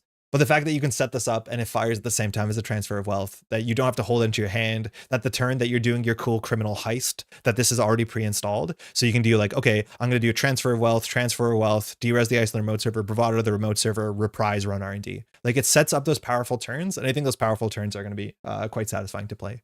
I think we're going to see a bit more reprise as well, because it is a run event. And I think Moosely Hot just wants a certain amount of run events. And this is not a bad run event at all. Not being a double, yeah, not being a double helps a heck of a lot, so you can actually set up the pressure turns. But I don't think it's a card you want to, like, recur the same way you recur to Count Siphon, because the payoff is not that good. Deresing a Plutus or Hostile will probably feel pretty good. I don't know. I think deresing a Hostile is like, you still have to trash the thing anyways, so I don't think it's super impactful. Probably in that matchup, it might be one of the better things you can do, but I'd rather deres a Mycoeb or whatever, the Empiricist. So maybe, but deresing a Plutus, I feel like I can just re-res one of those and throw 3 cards on my hand. I don't know. Reprise Call, it's incredible. I think it's gonna be really good. The more I've seen Reprise, I have in the last year, I don't think I've seen Reprise and thought like that wasn't worth the slot. I think every game that Reprise has fired, and obviously I only see when it fired when it does something important, it seems really good, especially because you're playing Mystic anyways. It's searchable with Asmon Pula. Yeah, I'm not super hot on Asmon. I think Criminal is actually getting more draw in the set, so I don't know if I want Asmund, but there's definitely more Asmund targets in the set. This Sun Console, shout out again for TMKF Netrunner that spoiled this in the last one. It's a decoder, breaks 1 for 1, comes in for 3, has 2 strength, and it's 3 for 2 strength. And then if a run event is active, this ability costs 2 less to use. So kind of like Boitata, but only for one of the paid abilities, not the both. And then once you do play a run event, and I'm assuming in Moosely Hot you have like maybe half your deck, 20 to 25 run events in it. This will fire somewhat consistently, and then you're boosting the way that Unity boosts in the mid to late game. Yeah, criminals have been getting like marginally playable code gate breakers, where it's like Cat's Cradle is fine. I honestly don't like Shibboleth. Sound Console I feel like falls into that camp as well. It's going to be really important to tell how many code gates are at exactly the strengths that this hits. For what it's worth, we lose Enigma. So there's actually, I don't think there's any 2-cost code gates in the whole format. So you're probably going to either be boosting on this more often than not. And I think cards like Mesna Chesfo, I don't know, maybe Perhanas, those are going to see a fair bit more play. Perhanas is going to be miserable, but again, it always is miserable. That's kind of the point. I think people argue that you can play Unity in the slot. I don't think it's naturally better this than Shibboleth or naturally better than what's it called, the other one, Cat's Cradle. I actually like Cat's Cradle a fair bit with the Econ Denial package, but yeah, we'll see. I'm not super convinced. I think you can play some Moosely Hot. I'd be surprised if you played other places. And even in Moosely Hot, it's probably not an all-star. It's probably just good enough that you can save some influence on better run events. Theme is really cool. Art's fantastic as well. This is Anthony Hutchings, who also did some of the other animal art in the set. It's a great design. It's a really cool design. And it looks like what we're seeing, which I think is pretty sick, if I'm not mistaken. I don't think we've seen anything that disproves this, is that when you pick up System Gateway, what you get is that every faction has like a fractor. Oh, it has 2 types of breakers, right? So you have Cleaver and you have Buzzsaw. And in the upcoming set, you have the killer, Hantu. Turns out you also have Rising Tide because Anarch is its own issue because they're banning Cleaver. But it looks like that's a cool thing, is that if you're just playing System Gateway plus Elevation, is that technically you can play an entire breaker suite without spending any influence. I would still recommend you spend influence on breakers. I actually think there's certain formats or certain, specifically because it's a smaller card pool, you can make better calls about what breakers you should be playing.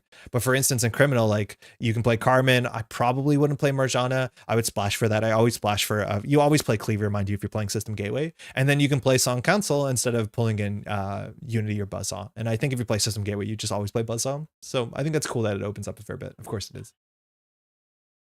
Okay. We've been, I think we mentioned this one before. This was shown off by Sexton Studios by Ellie and Jamie. It's Diesel. Text is slightly different. Got to plan your turn. Art by Alicia Doyley. Alicia has been doing a couple art we've seen so far in the set. I like this art a fair bit. I think it's gonna look better in not NetRNDB low resolution. It's not as good as Diesel. It forces you to plan your turn. I'm surprised Diesel didn't get a straight reprint, but in terms of a straight reprint, this is relatively close to it, and I think it's quite a charming design. Every time when I first saw this, I'm like, oh, that's pretty clever. I like that. I like this a lot. Also, Core Set Breaker Suite each have a theme. Yeah, they do. You're right. They have a very direct theme. All the criminal ones want you to be running or have ran. All the shaper ones scale. The Anarch ones have limited strength boosting operations. That's kind of cool. That's kind of cool. Internal, this drawing 6 cards after Hyperdriver will be fun. Yes. Yeah. Or like playing Beth Rang Chang to draw 4 or whatever. Hyperdriver Eternal is going to be really, really good. This is neat. It's not Diesel, but it's definitely playable. Game Dragon. I think this actually will see somewhat consistent play. It's hard to tell. We don't know what the ice looks like and the breaker suite's looking like, but there's a lot of ice that's high strength. It seems like every Jinteki ice in the set, barring one, is like 4 or 5 strength with like 17 different subroutines. That's kind of awkward.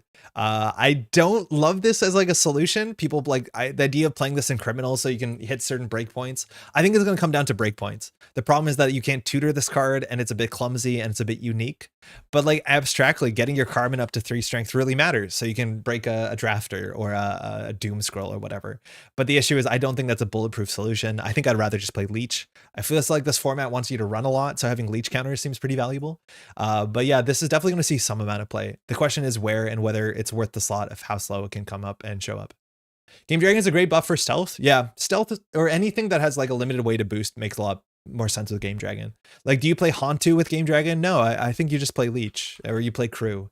And I think that's going to be a recurring theme is like a lot of the decks I play, whether they can play Leech better, we'll find out. And I do think, again, you want to be running a fair bit in this format, it looks like. There are a lot of sentries at 3 strength, so this goes on your killer. Yeah, but that's the problem. It's like, how quickly does this go on your killer for what cost, for how much influence? Right? Like if I put a Leech down, Leech is good in basically every matchup. And it means that all my run effects in Criminal are just better. And if I get a Leech with 1 counter, that is worth more than a Game Dragon because I don't have to install the Game Dragon. I don't have to rehost and worry about moving the Game Dragon around. It's not weak to program destruction. Like, you know what I mean? There's a lot of reasons where I'd rather just play a Leech. I just like Leech. Baz slapping this down mid-run is fire. Yeah, it's really cool they can slap this down mid-run with Baz to be like, okay, this is the breaker I need it on. I think that's a cool interaction. But like, that's where it's competing with maybe Boomerang, where like if you slap down a Boomerang, you save much more money, much more quickly. And at the end of the game, maybe Baz doesn't fire. Maybe that's when you want your Game Dragon, but it's going to be hard to tell. I have no MU for Leech when I'm running 3 Cheswas. That's the thing is like, I don't know why you run 3 Cheswas when like Leech does what Chesva does. Now, Chesva does more because it allows you to install stuff with Masterwork and with Baz, let alone with Az, and that's kind of cool. But Leech, if all you're doing with your Chesvas is saving credits, this is more flexible in some ways. Especially it's a nice payoff because it makes your central Chesva runs benefit for your remote runs. And that's kind of the issue when you play like that sort of deck that runs Shibboleth and 3 Chesvas. And it's like, okay, you have all your Chesvas in the world, but now I put something behind a Braun, the remote server, what you're going to do. And the answer is like, well, it now costs me like 17 credits to run the remote server, but running HQ is free. It's like, I think you need to kind of spread that out. We didn't get a sec testing preprint. No, but we don't need one because we have one, don't we? What's the one with Zion? Not Zion, with Sable on it, with Nusha. There is a card that is Nusha at the like kind of, I think it's a restaurant or something, looking up her own name. Chat will know. There's one in the Boreal cycle. Info bounty, thank you. Yeah, we have info bounty. I think that's the best that you have. It's a marked card, so it doesn't work on remotes, and it doesn't access replace, which is kind of important for sec testing for a certain niche amount of decks. But this is the closest you have to it. Thanks, chat. Chesva with Madani is going to be fun. Yeah, this is Madani. I think Chesva can be pretty fun with it. This is the first console we've ever seen, I think, that doesn't give you MU. Oh, wait, did Forger not give you MU? This is the second console that didn't give you MU. This is also the first non-unique console, mind you. Forger is really cool. But this is the console that doesn't give you MU. You can host a bunch of stuff on it, which is only good if you have a lot of stuff in hand. So mass card draw, Viarcation, playing your ritual, sure. Nuka, you can do that. And then you can install these once per turn for cost, which means you can use Overclock credits, Concerto credits, Chesva credits. There's no window to use Fencer Fueno credits because while you're breaching, you can't fire this because it's a paid ability window. But technically flexible. I don't know. I think this is weird how, like, if the cards are on here and they overclock, you can always choose to not res. It's not that different than them having a self-modifying code on the table. So I don't think I'm gonna be upset if they like show all their breakers at once and be like, what are you gonna do? I'm just gonna install my thing at instant speed. I'm like, yeah, I could just play SMC. It's the same thing. Getting the cards on here is going to be expensive and annoying. You also can't get the cards off of here. And the fact that you can fire this on the corporation's turn technically is a nice trigger, but that is the sort of thing that you'd want to play Lilypad. But obviously you can't play Lilypad because that's your console. Really interesting. I think the benefit for this is that you can play Dewey and then have a lot of flexibility to install a card at run speed right before the run's successful if you want to. But I honestly don't know in Dewey if you wouldn't rather have Lilypad, because Lilypad is just so good in a deck that wants to draw a lot, let alone gives you MU, which maybe that's the problem. Like maybe Dewey just doesn't want MU, which makes sense. I have to click Madani though, so Viarcation's a bit sad into it. Yeah, it is pretty sad. You don't want to do it last click, but it's more so that you like empty your hand and then Viarcation last click to build your hand for next turn. Dinosaurs had no MU on it. Oh, well, technically, but Dinosaurs hosted a card at no MU, so it sort of did. It's like technicality, but the card that hosted didn't count for your memory limit, so it's functionally an MU card. But you're not wrong. Yeah, I don't know. I don't know if we'll see this card anywhere else in Shaper. I think it allows you to play some interesting tricks, right? Like the idea that you can instant speed Palangi or Chromatophores. Like there's some value to that. I just am not convinced that's part of the Shaper color pie or Shaper card pool that they can't already do by either playing Arasana, installing from hand, using Simochip or SMC. It's just like the sort of ability to get things at instant speed is something that Shaper's so good at that I don't think you need the slot to be able to do that a bit better. If you want a lot of draw because of Madani, the click compression is the best part. Yeah, the fact that it functionally installs a bunch of things for one click, that is the best part about this. As much as we did see Illumination, which like these cards kind of battle up against each other or butt up against each other, but that is the upside to this. As much as the downside is you only get to one of these cards per turn, so you really have to plan your turns right, and you can be caught in situations. So I honestly don't know if this is faster than Lilypad or not. There's a chance that Lilypad is faster, because we'll see if the big draw Shaper makes any sense. It's hard to tell. But yeah, that is the upside for sure. Any number of programs, we've never seen that clause before on any card. Even like Bookmark was limited to 3. Yeah, host up to 3 cards. Like that is a generous sentence for sure. Very, very interesting. Seems good for a core card though. These other options will rotate at some point. I agree. And I feel like that's been the conversation around a lot of the consoles we've seen, is that they're like, these will be good forever, so don't worry if they don't see play now. And there's some truth to that, but I don't think that's an exciting sentiment. Right? Like for what it's worth, the Shaper console, I don't even know the name half the time or what it does from the original core set from System Gateway. And it's like, could have this been a better card? Yeah, probably. Could Carnivore have been better? Yeah, probably. I don't know. The fact that it isn't particularly compelling I don't think it's an upside. Gotta tune in after my meeting to go back to time at 2x or stay with the chat. I think you could stay around, Jeff. It's fine. How you doing? Daily casts have been really fun. Hopefully you've been good.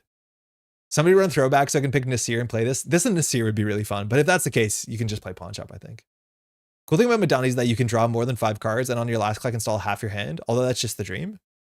No, you can do that. For sure you can do that. But then like, this is also the weird thing about this slot is like this card might make sense with Maggie. I can't tell if it is, because it's the same sort of thing that you want to burst draw. And then on your last click, you host like 4 of the 10 cards in your hand, and then you Maggie one of them.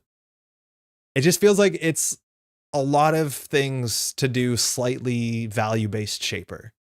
It's a lot of work to do slightly more value-based Shaper. Today's going to be a long episode. Jeff, there's been stuff spoiled since I've been streaming. I don't know what it is. I once the stream is done, it's coming to the point where like stuff are showing up in like Discords and I don't know where they're coming from, which like I wish that wasn't the case. Is there going to be an episode for neutral launch day reveals? Oh, interesting question. Do we know when rotation is going to hit ashes? I think Lockmanos, it's on the article where they announced the ash, one of the Dawn articles early, they said that it'd be like 2 or 3 years. I think it's not after the next set. It might be after the set after that set. So it's for a bit. Madani's a way to install a corpse turn that isn't a one-off shot effect so you can trigger Lily Pad. You wish you were playing? Yeah, that's the issue. It's like the best payoff for installing on the corpse turn is unfortunately Lily Pad, which you can't play by definition. All right, Chromatophores. This is 1 and 2 cards that were shown off on, what is the name of the thing? I wrote it down here. The Archivists, which is like a bit of a narrative and a lore podcast. I listened to the episode. Spencer was on it. And there was 2 cards. It was Chromatophores and it was the upcoming Principia, which is a Fractor. This is a Trojan that's very close to a card that we've already seen in Standard that's been around since Terminal Directive, which is Egret. The only difference between Egret is that Egret is twice as expensive, and you can only install this on a res piece of ice. This is the same functional text. It's half as expensive. It can install on any piece of ice, and then the ice gains the main 3 ice types. This is a card that I think a lot of people are excited about because it opens up like really weird niche deck building options, whether it's using this to make things more tenable they can get through with stealth. So like any ice you can bypass once a turn with your whatever the cheetah's name is, I can never remember. Somebody will catch me on that. Whether you can go through everything with umbrella, like there's a lot of really weird things you can do with this. Crap. I think that's gonna be fun. The fact that you can use this maybe with Banner consistently to get through any ice that ends the run or does terrible things to you, hopefully ends the run, that could make sense in Ryu. Like there's a lot of things that you could easily convince yourself are worth pursuing, and they're definitely worth pursuing. This is more consistent than Pelongi. The fact that this rotates at the same time that we lose Persephone is a bit of a bummer for sure. Those two work together really, really well. And I think Persephone would just be pretty buck wild in Phoenix. But I do not know what this card is going to do. It is way too similar to a card that we already had in the format, and that card has done nothing forever. I think it's interesting that the painting archetype is alive and well in the core set product, which has been something that's been core to Shaper ever since their first core set back in 2012 FFG days. But I'm not convinced that this is going to do too much unless we find ourselves in a situation where there's just a certain type of ice that is just so difficult to interact with. And that the only way that it is tenable is like by making it a code gate and buzzsawing through it consistently with your Game Dragon. But otherwise, I don't know. The art is awesome. Yeah, this art is really, really good. This is Adam Doyle art, and I like the conversation in The Archivist because I think Spencer was talking about that this is not the program itself, but the idea is that like the Shaper is infecting existing ice to make it force itself to change its appearance or its colors so that we can deal with it as runners in a better way. And I think that's really, really cool. I was looking at this as like the chromatophores, the octopus is the ice or the squid. I'm not sure which of the two it is, but it's more so like, the fact that this is called out that Adam Doyle was able to make an octopus look surprised because this octopus is suddenly changing and it's not intending to change. I think that's really, really quite good. Shout out also like very Plutus coded. I think we saw another Adam Doyle art spoiled yesterday, if I'm not mistaken, but like kind of the same, Netscape color palette here of the blue tentacles. I like this art a heck of a lot. Which ice is the octopus? I don't think we've ever had octopus ice. We've seen octopus ice breakers, especially in the Trojan space. Well, kind of. Yeah, Ika sort of, kind of. I'm probably going to do a Snare Bear podcast on Friday, Sunday, depending on the schedule. Ooh. DZ benefits both turns? Yes. Oh, we forgot to mention that. I think DZ is like just one of the best cards. This is your console when you're playing Dewey, I'm imagining. Yeah, you can save credits with DZ for sure. You can also like, not that much faster, but you can trigger environmental testing. I've tried to play single player Begamut before. Chromatophores might make it real. Oh, that's another good one. Yeah, Begamut makes a lot of sense because we have a lot of core damage. This becomes good because you can get through every ice in the game for 1 credit. That's nice, especially because we lose Lamb. So if you can find an angle to capitalize on it, I think the angle has to be really, really good. Because if Shaper's pulling out of Chromatophores to be able to get through the nasty sentry with the using their hyperbaric or their, what is their fractor called? The fractor with limited charges. No, hold on. Right, like maybe that's worth something. I think getting through ice quickly with Propeller. The thing that like gets me is that these are things that you could currently do in Standard by grabbing Pelongi aggressively, but that hasn't happened. And Pelongi has ways to play around it. It's limited. Technically, so does Chromatophores. So I can't tell how consistent that's going to be. Yeah, Propeller, thank you. Hey, happy launch, Kato. How you doing? Where's my Cubone? That's like the most fun Ari card. Yeah, I don't know. It looks like those are all the Shaper programs. No, there's a couple more that are already spoiled that we know of. But like this is technically Ari support, but like Ari honestly doesn't need to play this, I'm guessing.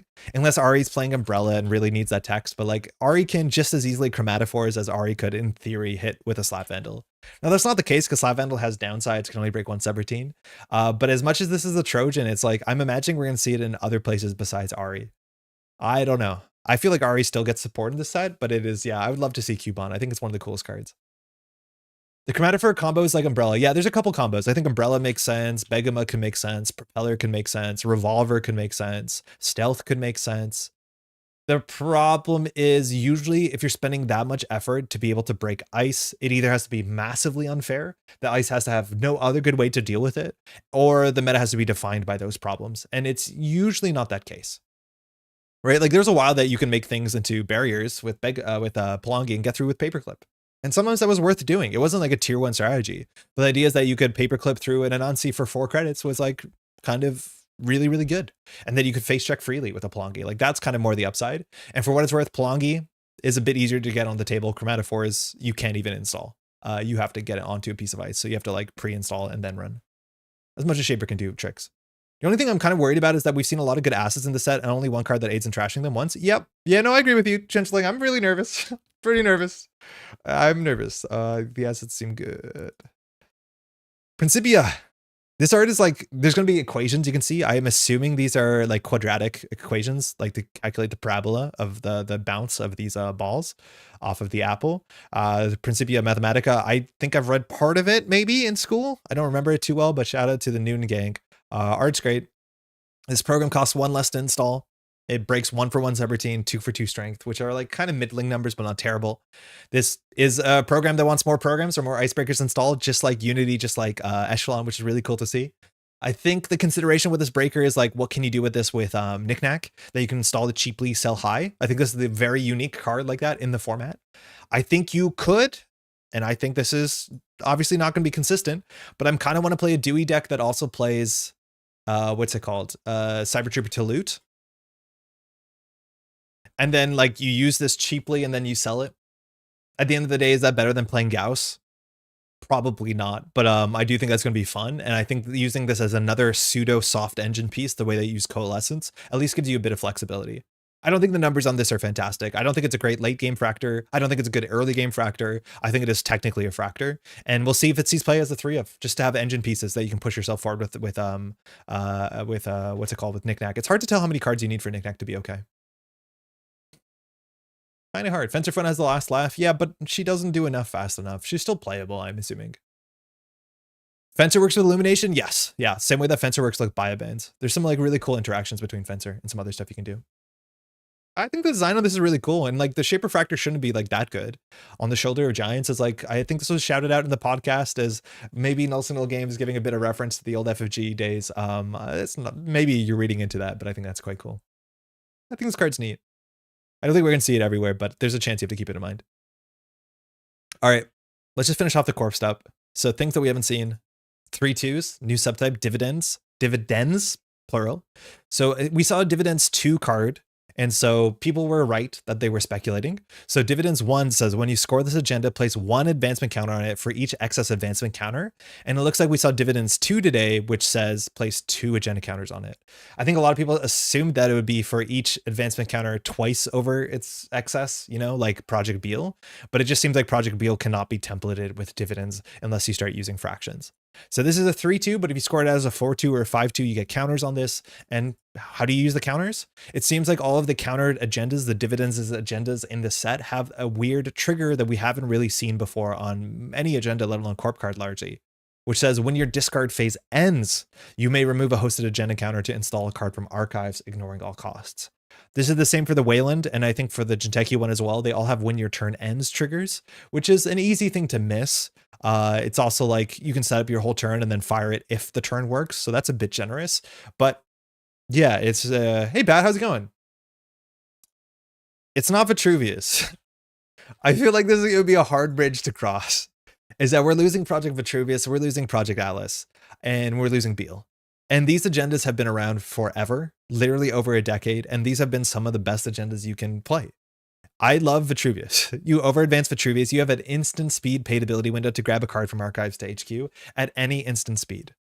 I worry that there was maybe a concerted effort to remove all these instant speed triggers, which, mind you, in System Gateway, there's like one instant speed trigger that matters on all paid ability windows, Spin Doctor, but otherwise there's not a lot of instant speed trickery. And so I'm not sure if there was a concerted effort from Null Signal Games to like simplify that timing structure so it's less overwhelming, because we go from something that's one of the most creative and interesting cards that allow you to do HB flexibility into something that'll just let you like kind of with inevitability reinstall an asset, or most likely a defensive agenda or an ice. And I don't know, I like that. One of the big ways that you use Vitruvius is to get back operations. That is the way they use Vitruvius modernly. The idea is that every seamless launch can be double played. That's the huge amount of threat that we have here. The fact that you can get your biotic labor back and threaten a double biotic labor. Like, these are the sort of combos that you worry about. The fact that you can go get your, what's another big one? You can red level clearance clicklessly. The fact that you can grab your fully operational. That's the really big ones. Like, HB is not using they're using this for operation recursion, and it's so fun. It's like my favorite part about HB is using your Vitruvius counter in a cool combo way. And now, unfortunately, it's just the same way that Atlas has been shifted back.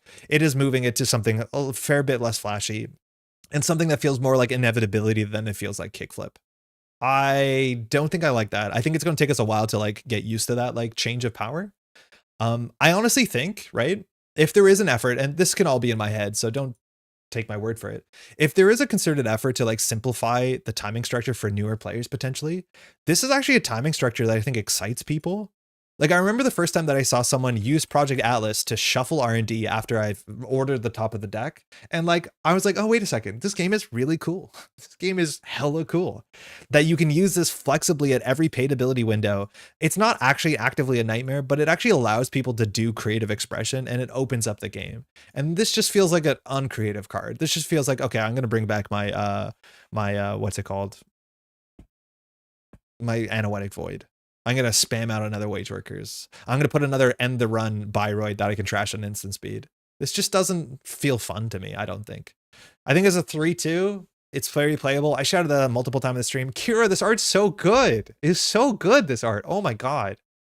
But yeah, this is like lowering the power level, but also making a much less interesting card, and a much more like, okay, HB is just about putting 7 cards on the table every turn, and I don't like that.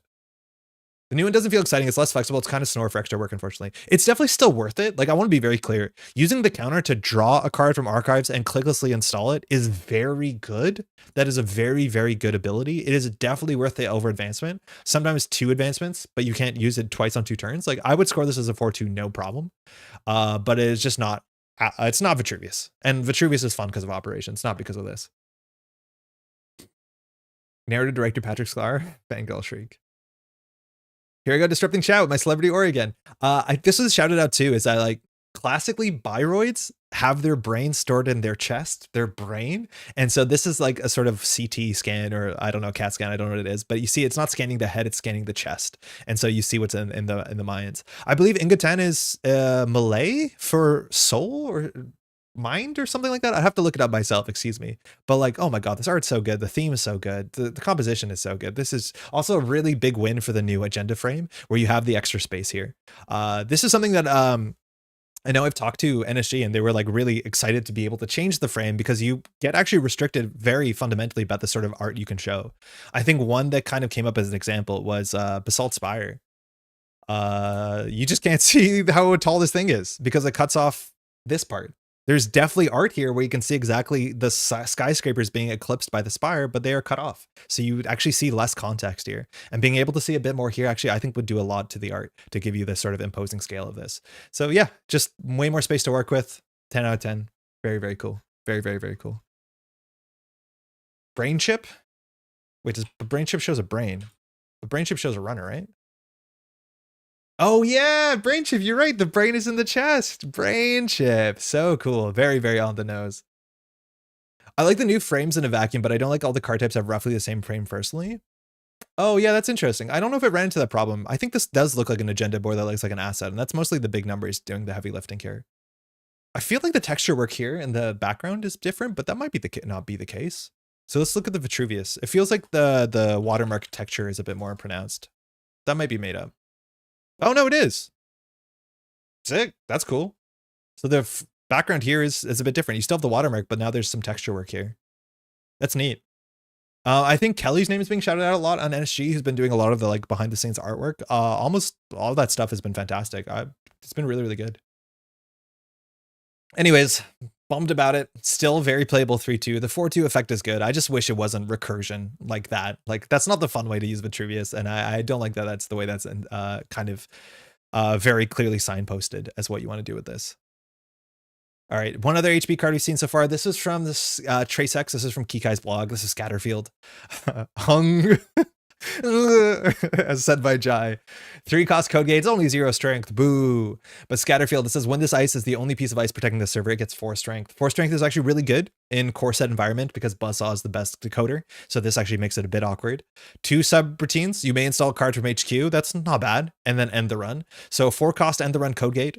How much should this thing cost if you want to do Metroball Grid math?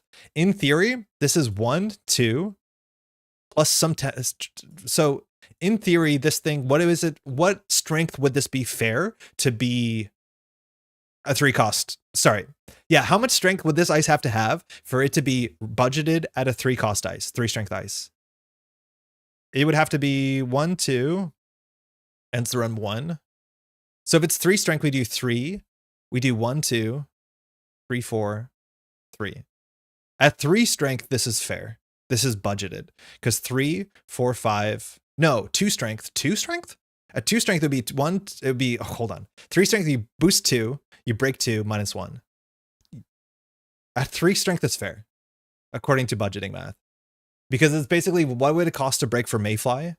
Minus 1 if it doesn't end the run, plus 1 if it has active text, plus 1 if it has bad face check. So at 3 strength, 2 subroutines, that's 4 to break. Oh yeah, 2 strength. 2 strength. Boost 1, break. So at 2 strength, this is reasonable. So 4 strength is a big benefit. So different than Palisade. So the way that Palisade is costed is when it's on the remote server, it's -1, or central server, it's -1. But when it's on the remote server, it's +1. So you get more than you pay for by 1 if you put it on the remote, but you lose for what you pay for -1 you put it on centrals. This is similar if you get its mode, but it's +2, -2. So it's a bit more swingy. So if you get this to fire, you're getting +2 credits worth what you paid for it. Yeah, this is the sort of card too that like is asset support, frankly. I do think you can put this on central servers in the early game, and a 4 strength code gate with a small face check is definitely still very good. This is the thing that you can build fully operational remote servers. I think a 3 cost code gate was a very good situation that we got something for HB, because losing Gatekeeper hurts the faction a heck of a lot, and it would just leaves HB with only having expensive code gates, because I don't think you're gonna see a lot of harmonics. This is quite good. Yeah, it is quite good. You'll see it in HB. You'll see it in Poetry. I think you can actually see this as well in Leo, because Leo does need a certain amount of ice that just hards ends the run, because otherwise you can just click through Biroids. And so this is a good face check. And then I'm just planning to turn this into a Biroid in the late game when it loses text, where you can meet drum on it. Think this would be played where Gatekeeper's played, I think. I don't think it's a slam dunk compared to Gatekeeper. Gatekeeper is definitely a better card, because Gatekeeper has... Like, if you draw your Scatterfield in the mid to late game, it's not fantastic unless you're playing a lot of wide servers. But like in PD, you love Gatekeeper because it fixes your problems. It's a 6 strength code gate on the winning turn. I would say this is not as good as Gatekeeper, but it's definitely a good thing that you want if you play horizontal. So it's definitely something that can take the slot, but I don't think it's as flexible in a lot of situations. It's really cool in Leo where you can trash a Biroid and Scatterfield goes back up to 4 strength. Yes, that is a very fun interaction too. So you have 2 ice on the server, you can trash the Biroid, it ends the run, and now they have to come back into a 4 cost ice. I think that's very, very cool. Poetry plus Ingoton seems decent if you 4 for 2, more free actions for asset spam. If you 4 for 2, what do you mean, Draco? Anyways, this is good. This is good. You're definitely going to see play. Quite nice. All right, we're going to wrap this up. We have... Oh, we have a lot of Jinteki cards. Yeah, we only saw the very few Jinteki stuff. We have a bunch of NBA. No, we have a couple cards. Uh-oh. Not Wayland. Okay. We'll run through this. Sericultural expansion. It's another dividends agenda. So if you dividends 1, so if you make it a 4-2 or 5-2, it'll get 1 or 2 counters going on forever. And same idea, when your discard phase ends, you may remove a hosted agenda counter to place 2 advancement counters on an installed card. You can't score it. That's just reminding you can't score agendas in your discard phase. Yeah, you can actually advance a snare or a bite modernly. It doesn't have to be a card you can advance. But this is a 3-2. If you score it as a 4-2, you technically spend 1 advancement to get 2 advancements later. Now, because this is at the end of your discard phase, it's just Chumon, so you can use this in a trap space deck. I'd be surprised if a trap space deck wants to run 3-2s. That doesn't seem like a natural inclusion. But getting 2 advancements clicklessly means you can do a lot of really mean stuff, that you can set up a remote server, jam your 5-3, and then use your sericulture in the last click. I mentioned this earlier on the stream. I think NABD Cordon's looking really good in a world where the modern snare can't trash agendas.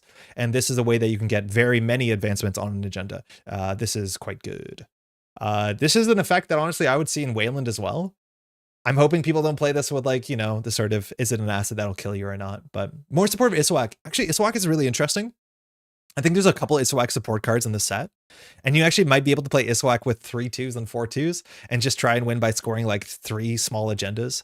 There's a chance that works out. Shell game players are loving this. Dowson, I'd be actually really surprised if this card sees play in Shell game, because I think Shell game, this is not an agenda that you want the runner to steal. I think the Shell game 3-2 slot, like you're probably playing Fuji, so you can set up Neurospike. That's for sure. I think there's a bigger incentive for you to play Blood in the Water, but maybe not, because your ID ability might not care about the text on this. I'm not 100% sure. So it's kind of hard to tell whether you want to actually like over advance a 3-2 and score out a 3-2 just so you can put advancements on something else. It's gonna be hard to tell. Maybe. Seamless and checking and then just use the counters to rush out faster. Yeah, pick one. I think that's what people want to do with PT and Chen, and it's really hard to tell how consistent that's going to be. But basically just play like a PD rush deck and then make this a 4-2 to get a free seamless. As much as you're like broadcasting, it's an agenda in the remote server. And there's a downside to that for sure. Yeah, numbers seem fine. Doesn't seem super flashy. This is an ability I'm glad it's at least at the end of the turn. All right, Fat John Batista, this was spoiled from a QTM podcast. It was a fun listen. This is the character we read in one of Shu's stories. Asset executive, unique. When your discard phase ends, place a power counter on this asset. And then the first time you turn an agenda is scored or stolen, you may remove up to 2 hosted power counters, so you can remove 0. And you do 1 net damage plus 1 net damage for each power counter removed this way. I make the best company, which is really fun flavor text, 3 to trash. It's a 3 trash cost asset. You have to trash this thing. It basically just makes your identity personal evolution. You can res it immediately and its text will be relevant because you can remove 0 counters and then this gets a power counter. This means that they can steal an agenda and you can do 3 net damage. So Fuji can do 5 net damage. That is pretty buck wild. This is going to have the exact same aura that you're going to see out of, what's it called? Prana condensers. It's just you have to deal with it or you're going to lose the game in a really weird way. I think it's cool that we still have personal evolution, but it's attached to an asset, and that feels like you can interact with the asset to some extent. I kind of like this design a lot, but we'll see how garbage it is. Like, we'll see how tilting it is in Jinteki assets when they're doing 1 damage a turn when you steal. It's only the first time, notably. This also works really well with Oko that wants to do damage consistently, but like this just seems really, really good. The fact that on site the runner largely has to trash this is a winning proposition. Wouldn't Holloman be a bit better in PT? Seamless tends to eat a slot in hand and might make it hard to go to 3. Seamless is really, really cheap. Eating a slot in hand is definitely a real point, but like Holloman, you need a lot of money. I think Holloman makes sense as well, potentially in the other one, in Saraswati. Not Saraswati, wow, Iswak. But I think you might not have the money for Holloman. It's hard to tell. Fat just sitting on the grid, 5 to trash on Lungit. Yeah, that's a possibility too. Yeah, this is like hopefully balanced somewhere in the middle where it's not like massive grinder and it feels like you can interact with it. But that's a very powerful effect. And it's also a bit of a time bomb. If you can't deal with this, interacting is only going to get harder and harder.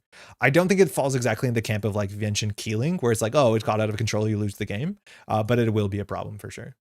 If you see this card flip and want to punch this guy in his smug face, surely it's succeeding. Yeah, I think in terms of the character, they were talking about this character is actually modeled after a famous actor from Southeast Asia. I don't have the name, but I looked up the likeness and it's actually like quite good. And the idea of the hierarchy of these like, clones of the clone that are all trying to vie for special attention, I think is a pretty great story. All right, Empiricist. Sentry AP Destroyer, 5 strength, 3 subroutines, 7 cost. 3 subroutines say draw a card. You may add a card from HQ to the top of R&D. That's a really good subroutine if this ice is on R&D because it protects R&D almost fully, which is quite nice. Then do 1 net damage, give the runner a tag as a single subroutine. I really don't like Jinteki tags. And then third final subroutine is do 2 net damage. It says Jinteki's most experimental ice are often their most dangerous. And then there's art by Bruno Berlixa of like kind of an anime looking fellow in the negative space holding somebody in Erlenmeyer flask. Yo, Cody, how's it going? I'm back. Scoops has risen me from the dead. Welcome back. I think you picked a good time to jump back in. Glad to hear you well. So this is meant to be an Anansi. It's obviously not an Anansi. It has kind of what Anansi does, but it doesn't like take 2 minutes out of the game when it fires, which is nice. But the big thing about Anansi is that it has this text, which means that you can't boomerang, bypass. There's a lot of ways that interacting with Anansi is disfavorably if you cheat around a big ice. This has largely been the only ice in the whole game that has an effect like this that punishes you massively if you interact with it inappropriately. And while I think people are careful to face check into Anansi, I'm more scared of Sai Santan for whatever the money's worth. But Anansi is also just still really expensive to break. This won't flatline people when they ban Har into it, which is a nice change. I think this card will see play. It will see play for sure. I honestly think Sai Santan might be in a better spot. It's going to come down to the math. I think breaking a 5-strength sentry with 3 subroutines is honestly going to be taxing. Non-C. Yo, hey, Esteban, how's it going? I just connected to see you without a mustache. What timeline is this? Yeah, I shaved this weekend. I'm not like super into it, but hopefully you're doing well. I don't know. I feel like this is one that the flavor hasn't landed really well for me. I feel like it's kind of jarring to see like a person in the art of an ice. I think this person is meant to be more like, you know, program, kind of like a doctor, like a Mr. Negative type, you know, not an actual person, but a representation of a person. I think it just still feels like a person. And I feel like seeing people in the ice boxes, it kind of feels strange to me. This one gets me off guard. Also, in terms of like the text making this, talking about this being an experimental ice, this is like the least experimental Jinteki ice I think we've seen in a long time. This seems like very much par for the course.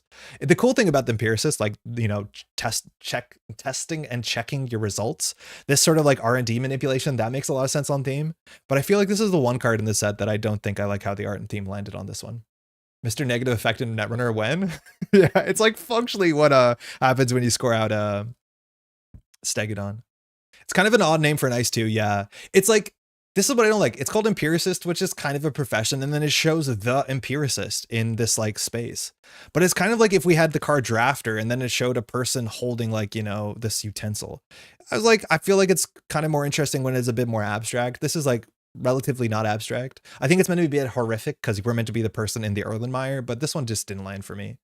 Yeah, I don't know. I feel like this one's going to bum me out because it's going to be relatively popular as like the taxing sentry Jinteki is going to play going forward. I just want to shout out the give the runner 1 tag clause in Jinteki.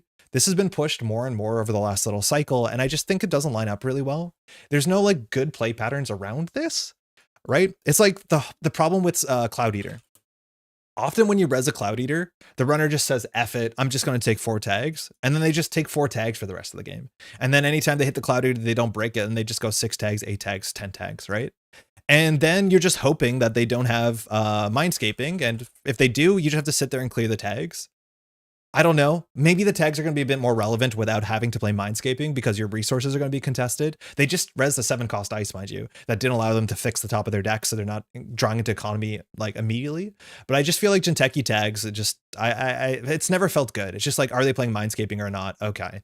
It just kind of feels like it's all over the place. I've died to a taggy Atea. Yeah, like Phonotria. There's a lot of support for that. The new snare still has a tag. It just, I don't know. It's weird. Pierces isn't really a profession, more of a way of seeing the world. So I don't know what the person is supposed to be. Yeah, because it's like a philosophical thing, right? Like somewhat of a Socratic approach. How's it going, by the way, D? Drop for a sec, but the smug prick is surrounded by clones of himself, so the FT is even worse. Yes, yes. And the fact that company can be used in 2 different words in that last sentence. A chemist representing a digital product. Yeah, I don't know. This one's a bit too on the nose for me, this art. I'm not too into it. This will see play. It's fine. It's definitely not a Nancy, but I think you need an ice. The fact that this does 2 different net damage clauses, I believe fires Oko twice, which is important that these are divided, and it doesn't line up perfectly into boomerang. I think you can just let this fire and then just boomerang through these because you want to. And then the fact that you can boomerang the scary Jinteki 7/5, that's pretty good for you. And I think you're going to do that a heck of a lot.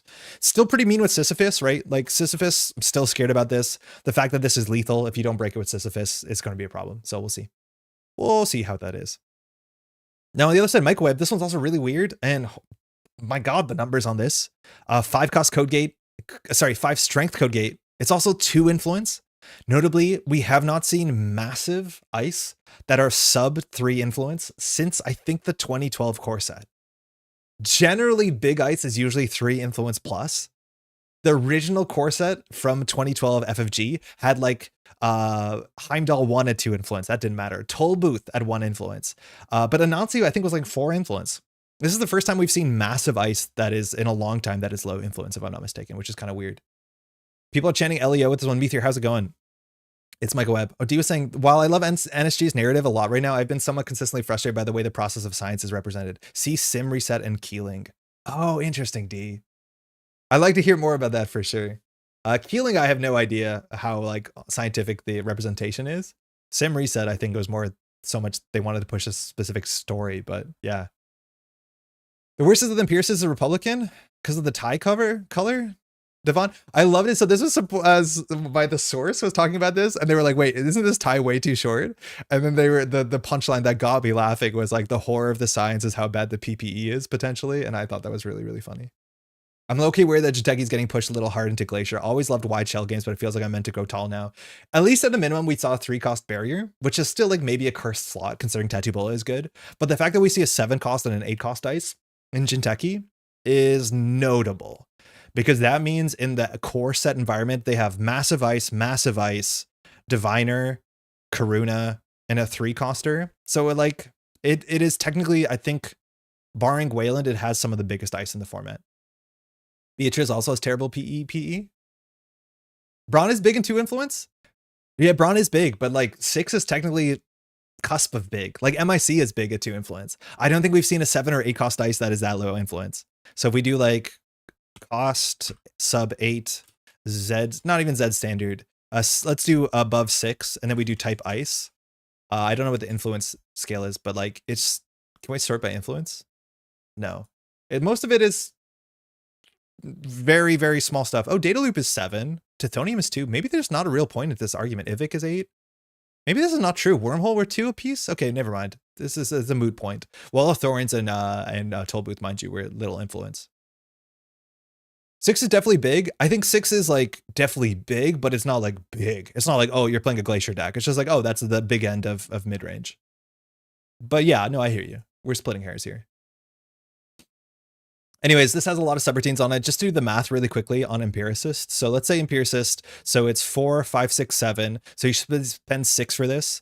Because it's, how much do you break this with? Why am I doing this wrong? How do you break this with Mayfly?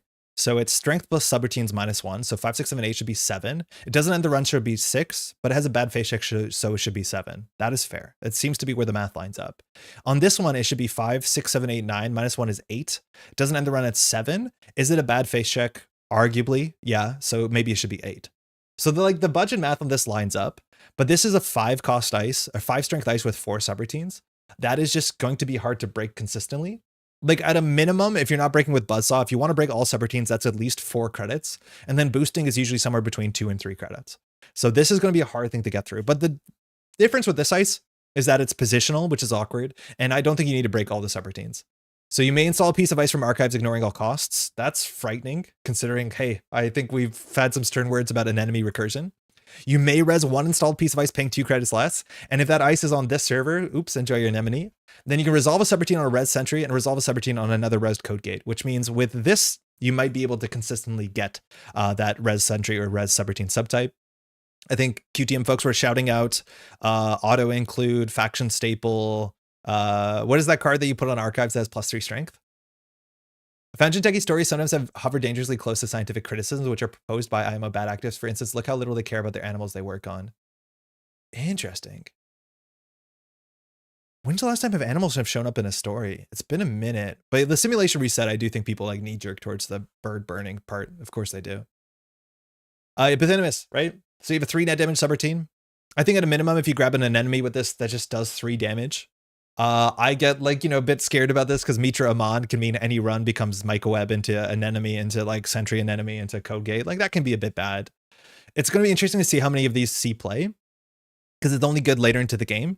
And you can argue late into the game, you don't have to break the first subroutines, which means you can't just like boomerang through this. People are talking about playing this in LEO because this is a way that people might not be expecting if they're face checking into some of your, biroids, expecting to click through the subroutines. And then you can force a res sentry and you can force a res code gate subroutine, let alone you can get back some of your cheap ice that you trashed using your Leo construction ability. And I think there's some point to that. That might make sense, but I also think this costs 8 credits and that's a lot of money.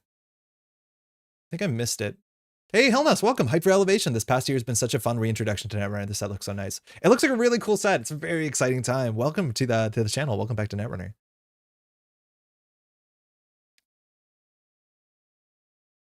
I do like spiking Jiteki a lot, and I'm wondering what it's going to look like. Yeah. All the code gates for Ivik? Yeah, you could.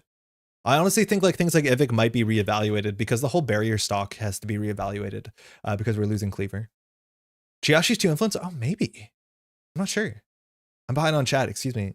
You can loop 2 microwebs with the 4th subroutine. Yeah, you can do it infinitely. And in theory, if they like run it with a raindrops cut stone, you can force them to draw their whole deck.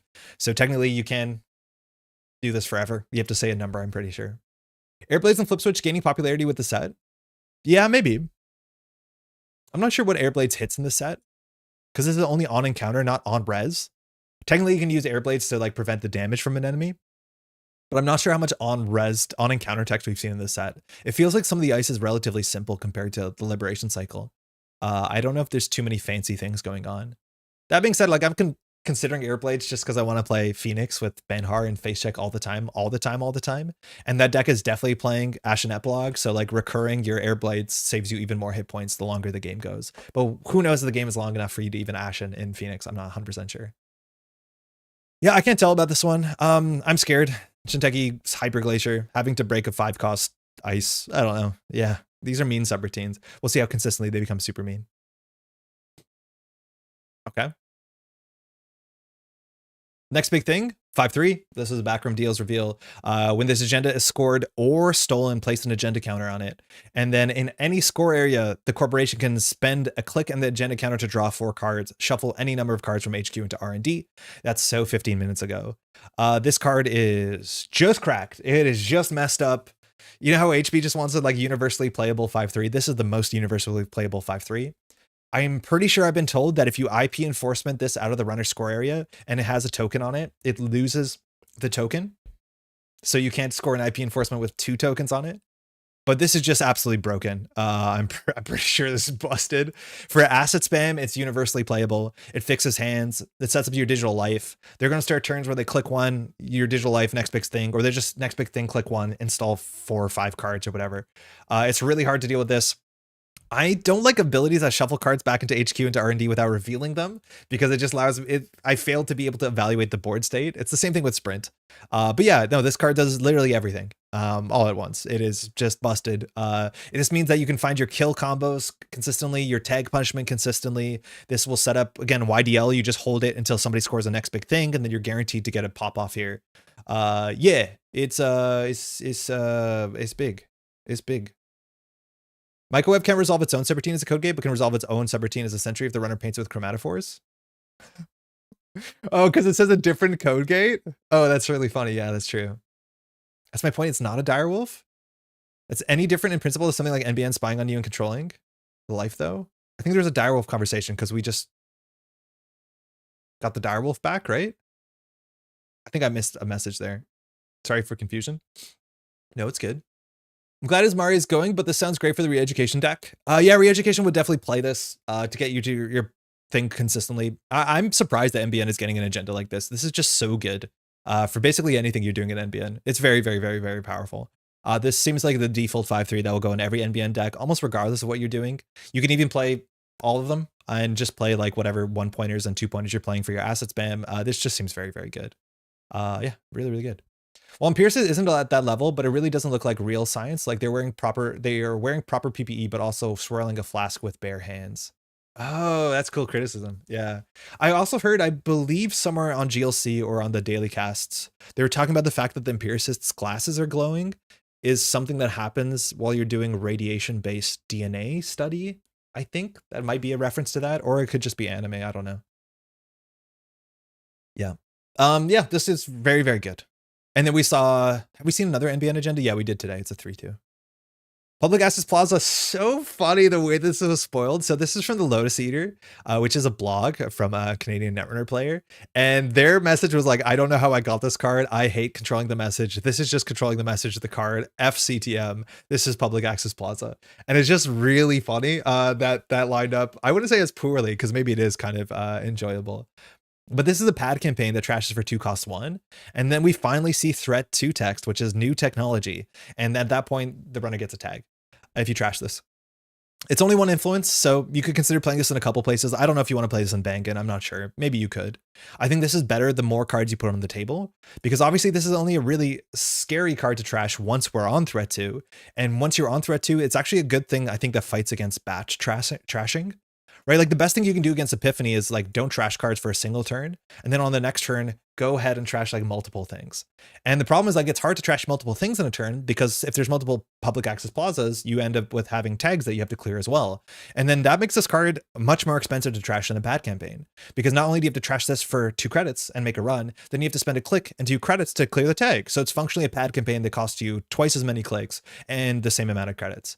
So it's largely that this is probably not going to get trashed, which means that maybe we're setting ourselves up for mutually assured destruction as a win condition against assets. I think that this is a card people are going to be looking at a fair bit. But yeah, that is very interesting. If you have one in your hand, do you put it on the table before threat 2? I think you might. Do you feed the runner an agenda as quickly as possible? Because as soon as they steal next big thing, not only do you have a YDL draw 4 cards, fix your hand button, but you also have turned on Oppo research. And mind you, the modern imp cannot trash agendas. So forcing threat is more possible than ever. Josh's suffering fuels me, but also can we get Salset Slum? Yeah, the alt is Chef's Kiss. This art is Chef's Kiss. This art, I believe for a window, we only saw this person's face in an art, and then we saw the full thing eventually. The art on this, the more I look at it, the more I like it.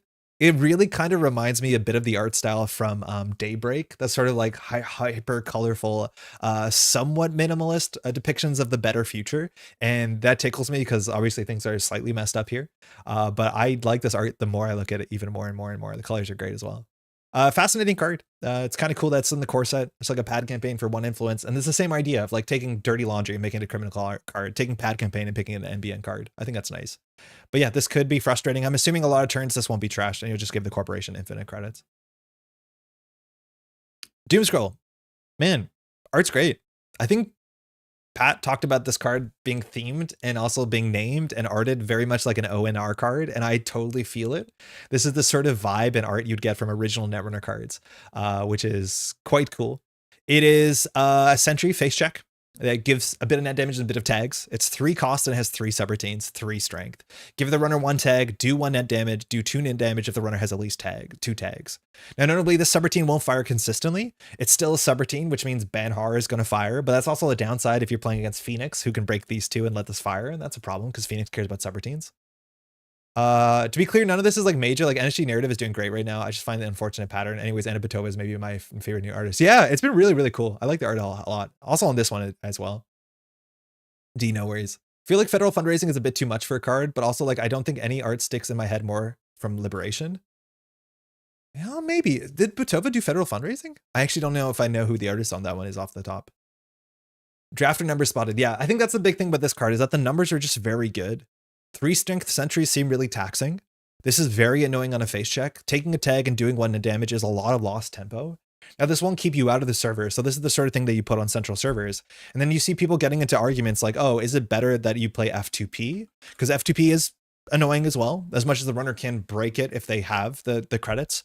But this is also like very annoying text. Or can you play Unsmiling Serevna, which is a card that I don't think anyone's found a spot for this that they feel fantastic about. This card goes in and out of like Re-Education, Neurospike combo decks. It's like very similar, but the lower strengths matters a heck of a lot. As much as this has interesting text, it does cost 1 more. I don't know. A lot of the folks I've talked to are like so sold on this as like an instant 3 of in every NBN deck. And yeah, maybe I'm getting there. I think this just makes a lot of sense in terms of just raw numbers. The numbers are really good. The face check is really good. If you're playing Synapse, this is the thing you have to worry about. I do think like playing VSA, playing Doom Scroll, there's just a lot of annoying tag-based stuff here that can happen. Thematically, this one's my favorite. When you chomp Doom pills like candy for as long, it makes the demon manifest. I believe Pat was talking about how hard it was to translate this card into different languages, and I'm so excited to see how this gets translated into different languages, because this is a very English word. I don't know if other languages have a necessary translation or whether you need to translate it. Unsmiling has been huge in NEH kill lists. Yeah, so maybe this fits the slot. I can't tell. But I haven't seen a lot of Unsmiling. I do think as a 1 of ice in some like NEH asset spam decks, it has shown up as a 1 of. This card seems good though. Touch ups, Mr. Face here. This is the last card from Backroom Deals. This card's really interesting. It's a double, cost 2, and it places 2 advancement counters on a card you can advance. You name a card type, the runner shows you their hand, and then you can remove 2 cards, shuffle them back into your stack of the named type. Which means functionally, this is just Neural EMP. And this is the part that I don't get, is like, if they reprinted Neural EMP, I think people would be a bit more concerned and it would feel like it would open up deck building. But if you ask me, this is just double Neural EMP.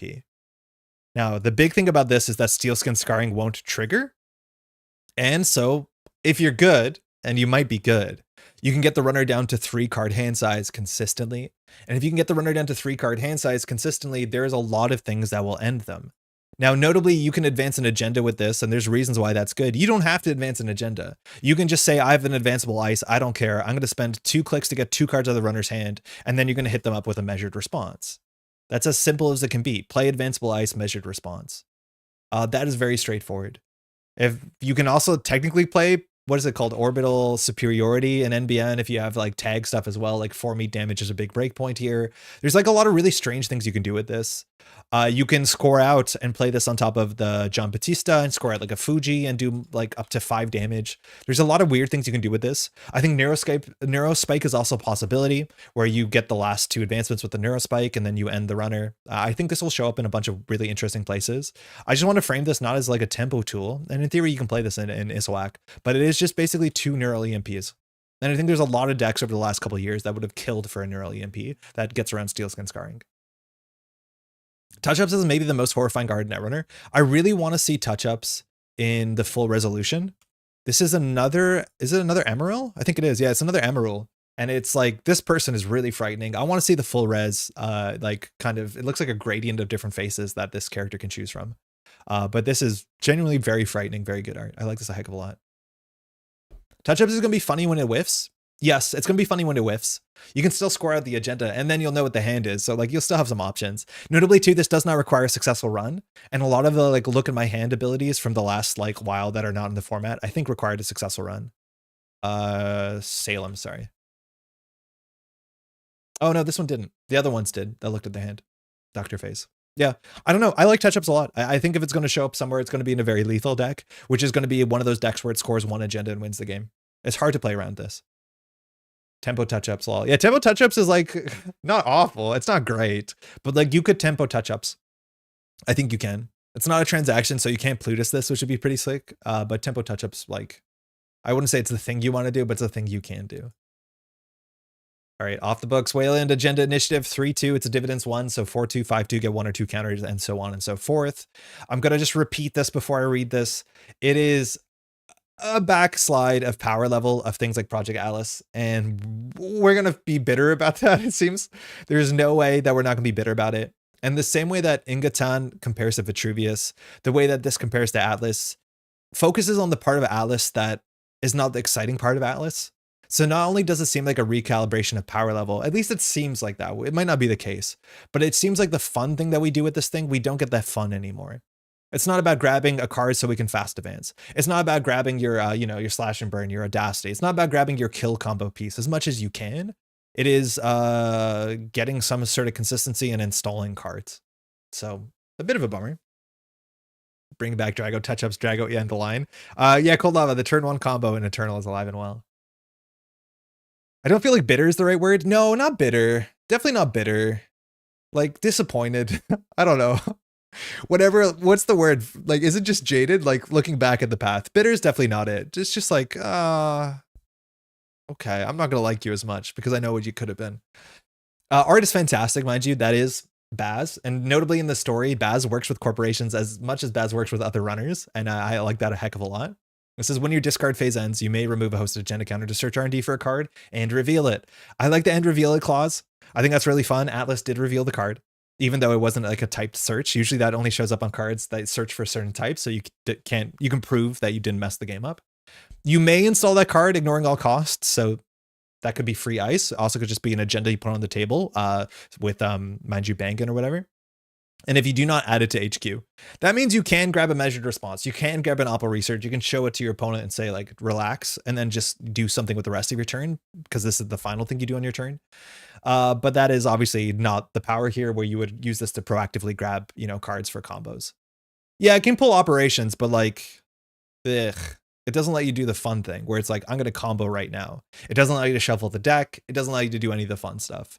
Again, I think the paid ability to do things at instant speed is actually, maybe it's overwhelming for new players, but this is the sort of thing that makes a new player who's like mildly interested suddenly like super interested when they see the flexibility of these sort of cards. And this is where like I'm scared that Wayland doesn't have a win condition, because Atlas is a really strong win condition. If your deck is trying to win by playing 2 or 3 card combos, which Wayland classically has, we kind of lose that in a big way. So Art's fantastic. We're definitely going to play it because it's a 3-2. Wayland has now 7 3-2s. You do want to get the advancement. It's definitely a good ability, but it's just like, it seems less fun than the one we had before.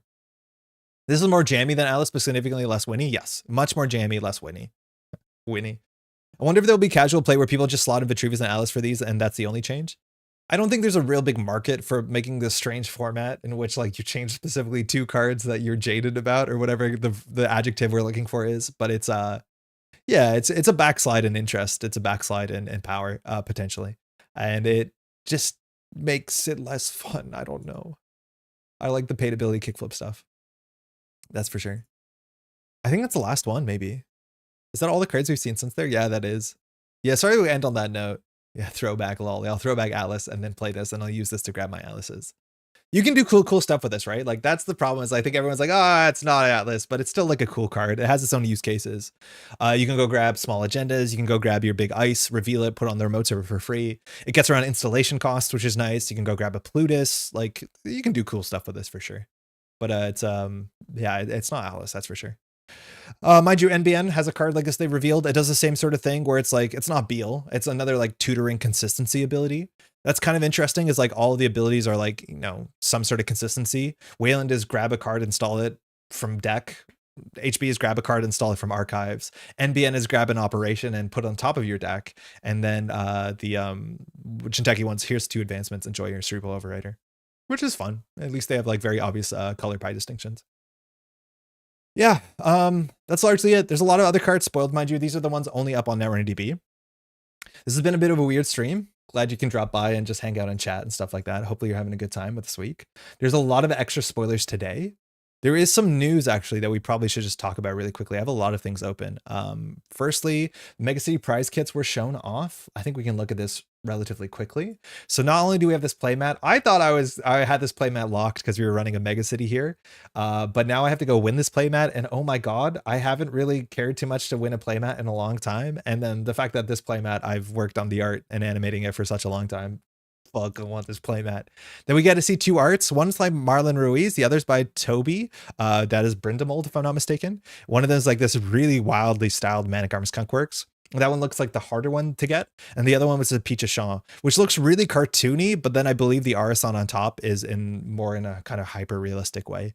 So if you see this, it makes these kind of look like similar art, but actually this one does have a different tone. But yeah, for your interest, I updated Beanstalk to include district champs. Oh, sick. Really, really cool. Are people, what's it called? Claiming as aggressively as they were last year? I don't know if it's very different. Andre, you already have a vanity playmat. You don't need another one. Well, the thing with like the Paper Stream Studio, you need different playmats. You need to kind of mix it up, don't you? It's interesting the Wayland has access to fewer tutor a card, install a card effects, but this is a tutor a card, install a card, which means you're effectively face up in your agenda. Well, you know, you have other ones. You have the monkey card. Like Pivot does the same thing, right? Pivot is also grab a card, install a card if you're on threat. So this is just basically the text of Pivot, right? It's very much just the text on Pivot, except Pivot allows you to play the operation. Season's just getting started now. Expect a lot more districts post-launch. Very, very cool. Very cool. This art's great. We saw another Marisha. Did we see another Marisha Herrera today? I think I've seen like 2 Marisha Herreras in the set, if I'm not mistaken. This was a cool showcase, and this shows you some art that we haven't seen yet. So this was an article that went up to highlighting some of the Indonesian and Malaysian artists that have been working on the set. I know this was the same for the last Liberation cycle, where NSG went out of the way to find artists who were from the areas depicted in the cards. So last time it was for Brazil and South America, and now it's for Indonesia, Malaysia, and Southeast Asia. And so we get to see a bit about some of these upcoming artists. This is Amarul, who's working for the first time on a bunch of the art from the set. I've actually looked at Amarul's art station before, and I'm very excited to see that Amarul is doing a lot of different art. Is this not a Netrunner art? What is this? Shit. Wait, what is this? Illustration for Yoko Anwar's Nightmares and Daydreams poster for the main poster illustration on one of the episode's posters. I don't know. Anyways, Emerald's been just killing it. Been doing a lot of art that is like different versions of, you know, cyberpunk depictions, but like very, very good grab from NSG. I'm very excited to see if Emerald is going to continue to do stuff, but all the Emerald arts we've seen in the set have been absolute bangers. There's a bit of you know, question and answers, which is fantastic. This is the art from the recursion card that was spoiled on Balram Woos. In the full art, that you can tell that this is not a mask, but actually the face itself, it seems, is so good. This art, I think a lot of people want to have as a playmat as well. Yakuza, we haven't seen this art yet. This looks like a shaper program, but oh my god, is this good as a Yakuza art? It looks like every set gets one Yakuza. I don't know if we've seen if there is also what's her face as well, a Liga art in the set, but there's usually one or two from each of these players, and this art is just phenomenal. This is also like a prime candidate for a playmat art at some point, but we haven't seen this card yet. At least I haven't. Joshua Chia, based in Jaya, a city and state of Selenor. That is, I believe, yeah, the person who did all the concept art. I'm pretty sure the concept art doesn't show up on any of the cards. I don't think this is art on a card. I'd be surprised if it is, but they were the concept artists that did a lot of the early work to set up the tone and the theme. Ismatulo, William Negraha. Apologies, I'm not going to nail the names. I believe, did William do Shred? What is the artist credit on this? Yeah. Oh, Polar Engine. Cool. This is also a new artist from the set, if I'm not mistaken. And Shred is fantastic. I don't know if we've seen other art. It's just Shred for now. I don't know if there's going to be more in the set, but this art is also very, very good and aligns really well with the current aesthetic in both FFG and NSG. This card kind of transcends eras of Netrunner, which is great. And then we have Zephania, and whoever got Zephania to work on identities. Holy crap, that was a great idea. Zephania has been doing art for a while, and I believe pronoun he, I've heard. The art for the identities, I think, has been stellar. As much as, again, Zephania has been working on a bunch of stuff. Very, very sick. I think our last stop here is this translation article. We looked at the card here. Again, I think translation is just such a fascinating part of any art form, let alone a card game. Specifically, card games have technical rules implications, but also when it comes to like flavored named cards, like how do you translate Doom Scroll? One thing I want to shout out that I don't know much about this, but I looked at this just so we look. This is some maximum. It's a barrier AP, Jinteki 3 cost, 3 strength ice. You can't break subroutines on this unless you use a fractor. And it says end the run unless the runner suffers 3 net damage. Now you can see how this is directly translated into different languages, starting with Catalan, going to traditional Chinese. And I haven't seen this before in French. This uses les runner, not la, not le. I'm assuming that is like a modern pronoun that is gender neutral, because there's not a lot of gender neutrality with singular pronouns in French. I thought that was fascinating. I think you don't see it to be gender neutral in a couple other languages, but then also seeing some of the words being translated is just really fun. Like a fragmenteur is like, you know, something that fragments. That's what a fractor is. That's a great translation. Glass means ice, which is a direct translation. So ice, you know, in English is meant to be intrusion, countermeasure, executable. And then in French, it's just ice, like what you call ice. Glass is also used to mean ice cream classically a lot, which is good fun. But just hearing the translations of both the flavor text, I think the flavor text is a direct translation. The silence of the forest is the surest sign of danger. And then in French, it's, yeah, le silence de la forêt est le plus certain de signe de danger. Exact same thing. Sometimes if there's play on words, they actually do get like drastically retranslated or like rebuilt when it's like a pun or something that's a bit more punchy, which is great. Something similar was done in Spanish. Oh, really cool. So I think Catalan uses li. I'm not sure if that is also a gender neutral term there. Catalan looks really cool. I understand very little of this. Yeah, ice is an initialism that comes from Neuromancer. It stands for something. And there's no... Is there Spanish? Yeah, there's Spanish. What does Spanish do? Le runner. Is that gender neutral as well? Spanish is using le. I'm a little miffed that Italian still genders the runner or corp. Ooh, what does Italian do? La runner, so runner is feminine. Pour infrangere la subroutine stampare su questo ice. They just go for ice. They don't translate it. Solo usando un fractor. And ice is also capitalized, which I'm not sure in English that gets capitalized. These sort of decisions are really interesting, right? Like, why does that happen in a certain language? Or is that just because that's how they did it back in the past? Termina l'incursione a meno che il runner non subisca 3 danni da rete. 3 damage of the net? Spanish would be el or la if it were gendered. Il silenzio della foresta è il segnale più evidente de pericolo. That is danger. Very, very cool. This is really cool to see all these together. I would love to be able to browse the sets in different languages. I don't think you can do that in RNDB. I think Italian follows FFG precedent. Very cool. It is gender neutral. Instead of Latino or Latina, people are using Latine. So E is the ending that's gender neutral now. Oh, very cool, Kato. French versions of FFG Netrunner came up with an acronym for glass. Hilarious. Did they actually spell it out? Gailhar is G.L.A.C.E. They actually did glass. That is so funny. What is German for ice? Yeah, just ice. Die Runneren kann aufgedrückt. Oh, good. German is hard to say. Very, very cool. Glass. And then obviously traditional and simplified Chinese. I've got nowhere to start on this one. That's for sure. This is a shit ton of work, and a lot of these are like volunteers. Obviously, everything's volunteers, but a lot of times it's like community volunteers. And then making sure you're nailing the theme and the flavor, the tone, but also making sure things are rules complete is very, very tricky. And I know I've heard classically and still today is that certain sets of like FFG products, for instance, have poor translations in which cards unintentionally work in different ways because the translation was just not perfect. I would love to hear stories about how good the NSG translations are. If people have obviously like cool wins and like some of the difficulties, I think that's always a fun conversation. In Polish, it's the word for ice too. Hold on. My Polish is not fantastic at all. Ranny może? Okay, that's as far as I can get. Może is the same in Slovenian as like, is it not able to? Tego ludo? Imagine Polechin tego ludo. What's ice in this sentence? The runner cannot break. Ludo would have to be ice, right? Tego is like this ice. At least that's my Slovenian. Yeah, ludo. Okay. Tego is like this. If it doesn't have a fractera. Ni użwa? Yeah, cool. Lodi. Ah, thank you, Casper. How's it going? Chinese just uses the word firewall? Ice is just called firewall in Chinese? I wonder if there's a difference between classical and simplified or traditional simplified. Okay, sorry, that's not Chinese. Where's the Chinese one? Okay, obviously I can't read anything here, so it's not going to work at all. But like, I wonder if it's different. This is simplified Chinese or anti-firewall to be exact. I have no idea what are the differentiations between traditional and simplified Chinese. Hey, Sky Eater, how's it going? I wish the article was much longer because like, tell your girl about the process of the decisions. Let me hear from the translator's dog. Yeah, it's really, really, really cool. My sister works in this sort of field when translation and what's it called, and making things legible for people who read text. And she did her master's on it. She has spent a lot of time talking about it. What do they call firewall? It's just called ice. I want to res my ice. And ice wall is called firewall wall by definition. Yeah, localization and like transcription, that sort of stuff. It's cool. It's always fascinating. Always really, really cool. Anyways, I'm going to read this full article. I haven't caught up with it yet. It was posted today, but very, very great. Yeah, cross-cultural content is kind of sick. Kind of really cool. Anyway, shout out to Pouch Surfer, who's been doing working on localization for NSG for a while now. I feel like Seb has been doing great stuff. I think that's mostly it. I'm going to share this one more time. Mind you, this is from Lucy.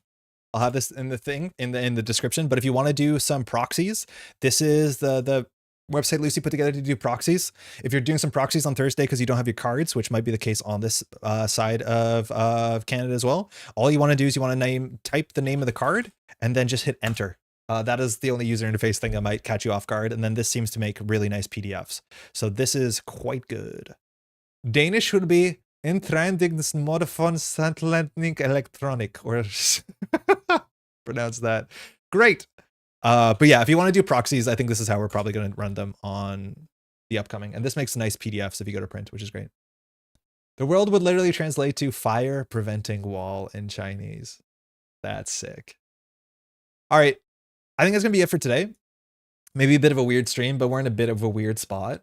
I might do a stream tomorrow on this table doing rotation and doing some deck building. I might do it off air. We'll see how things go. But come Thursday, we're going to be doing a long stream starting in probably the morning afternoon.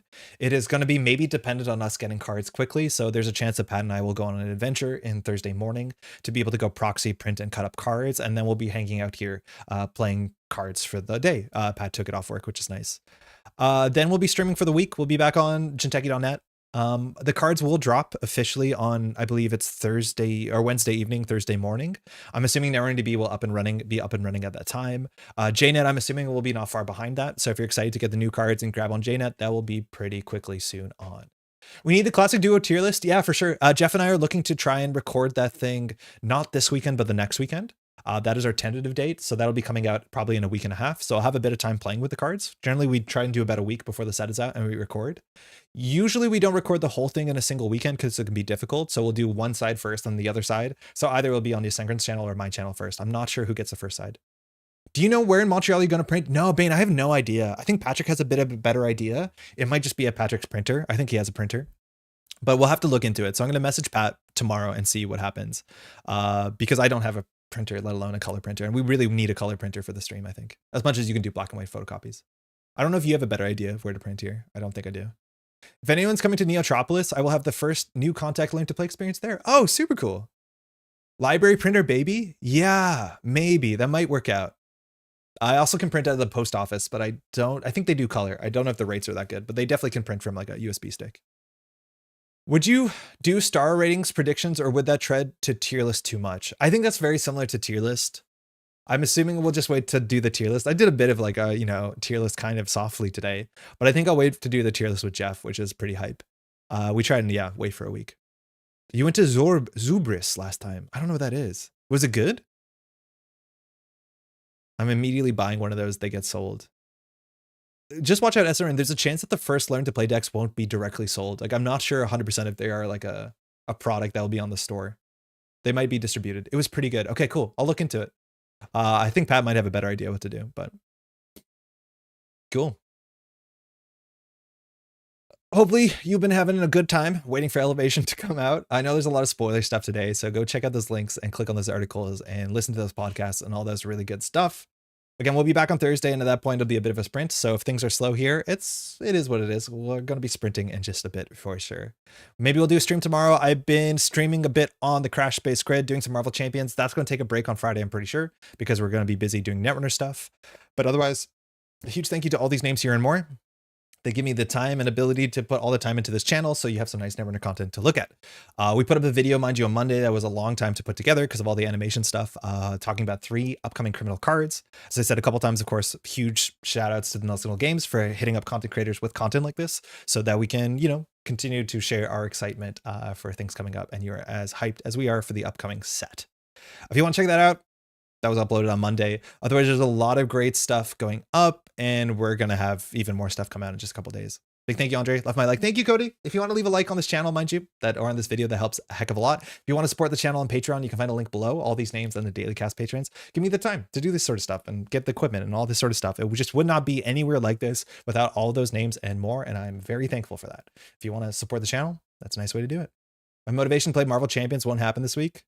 Oh yeah, we're probably going to take a week off. If I can find some time, I'll do some recorded gameplay because it's honestly been quite fun and it's been easy to put together.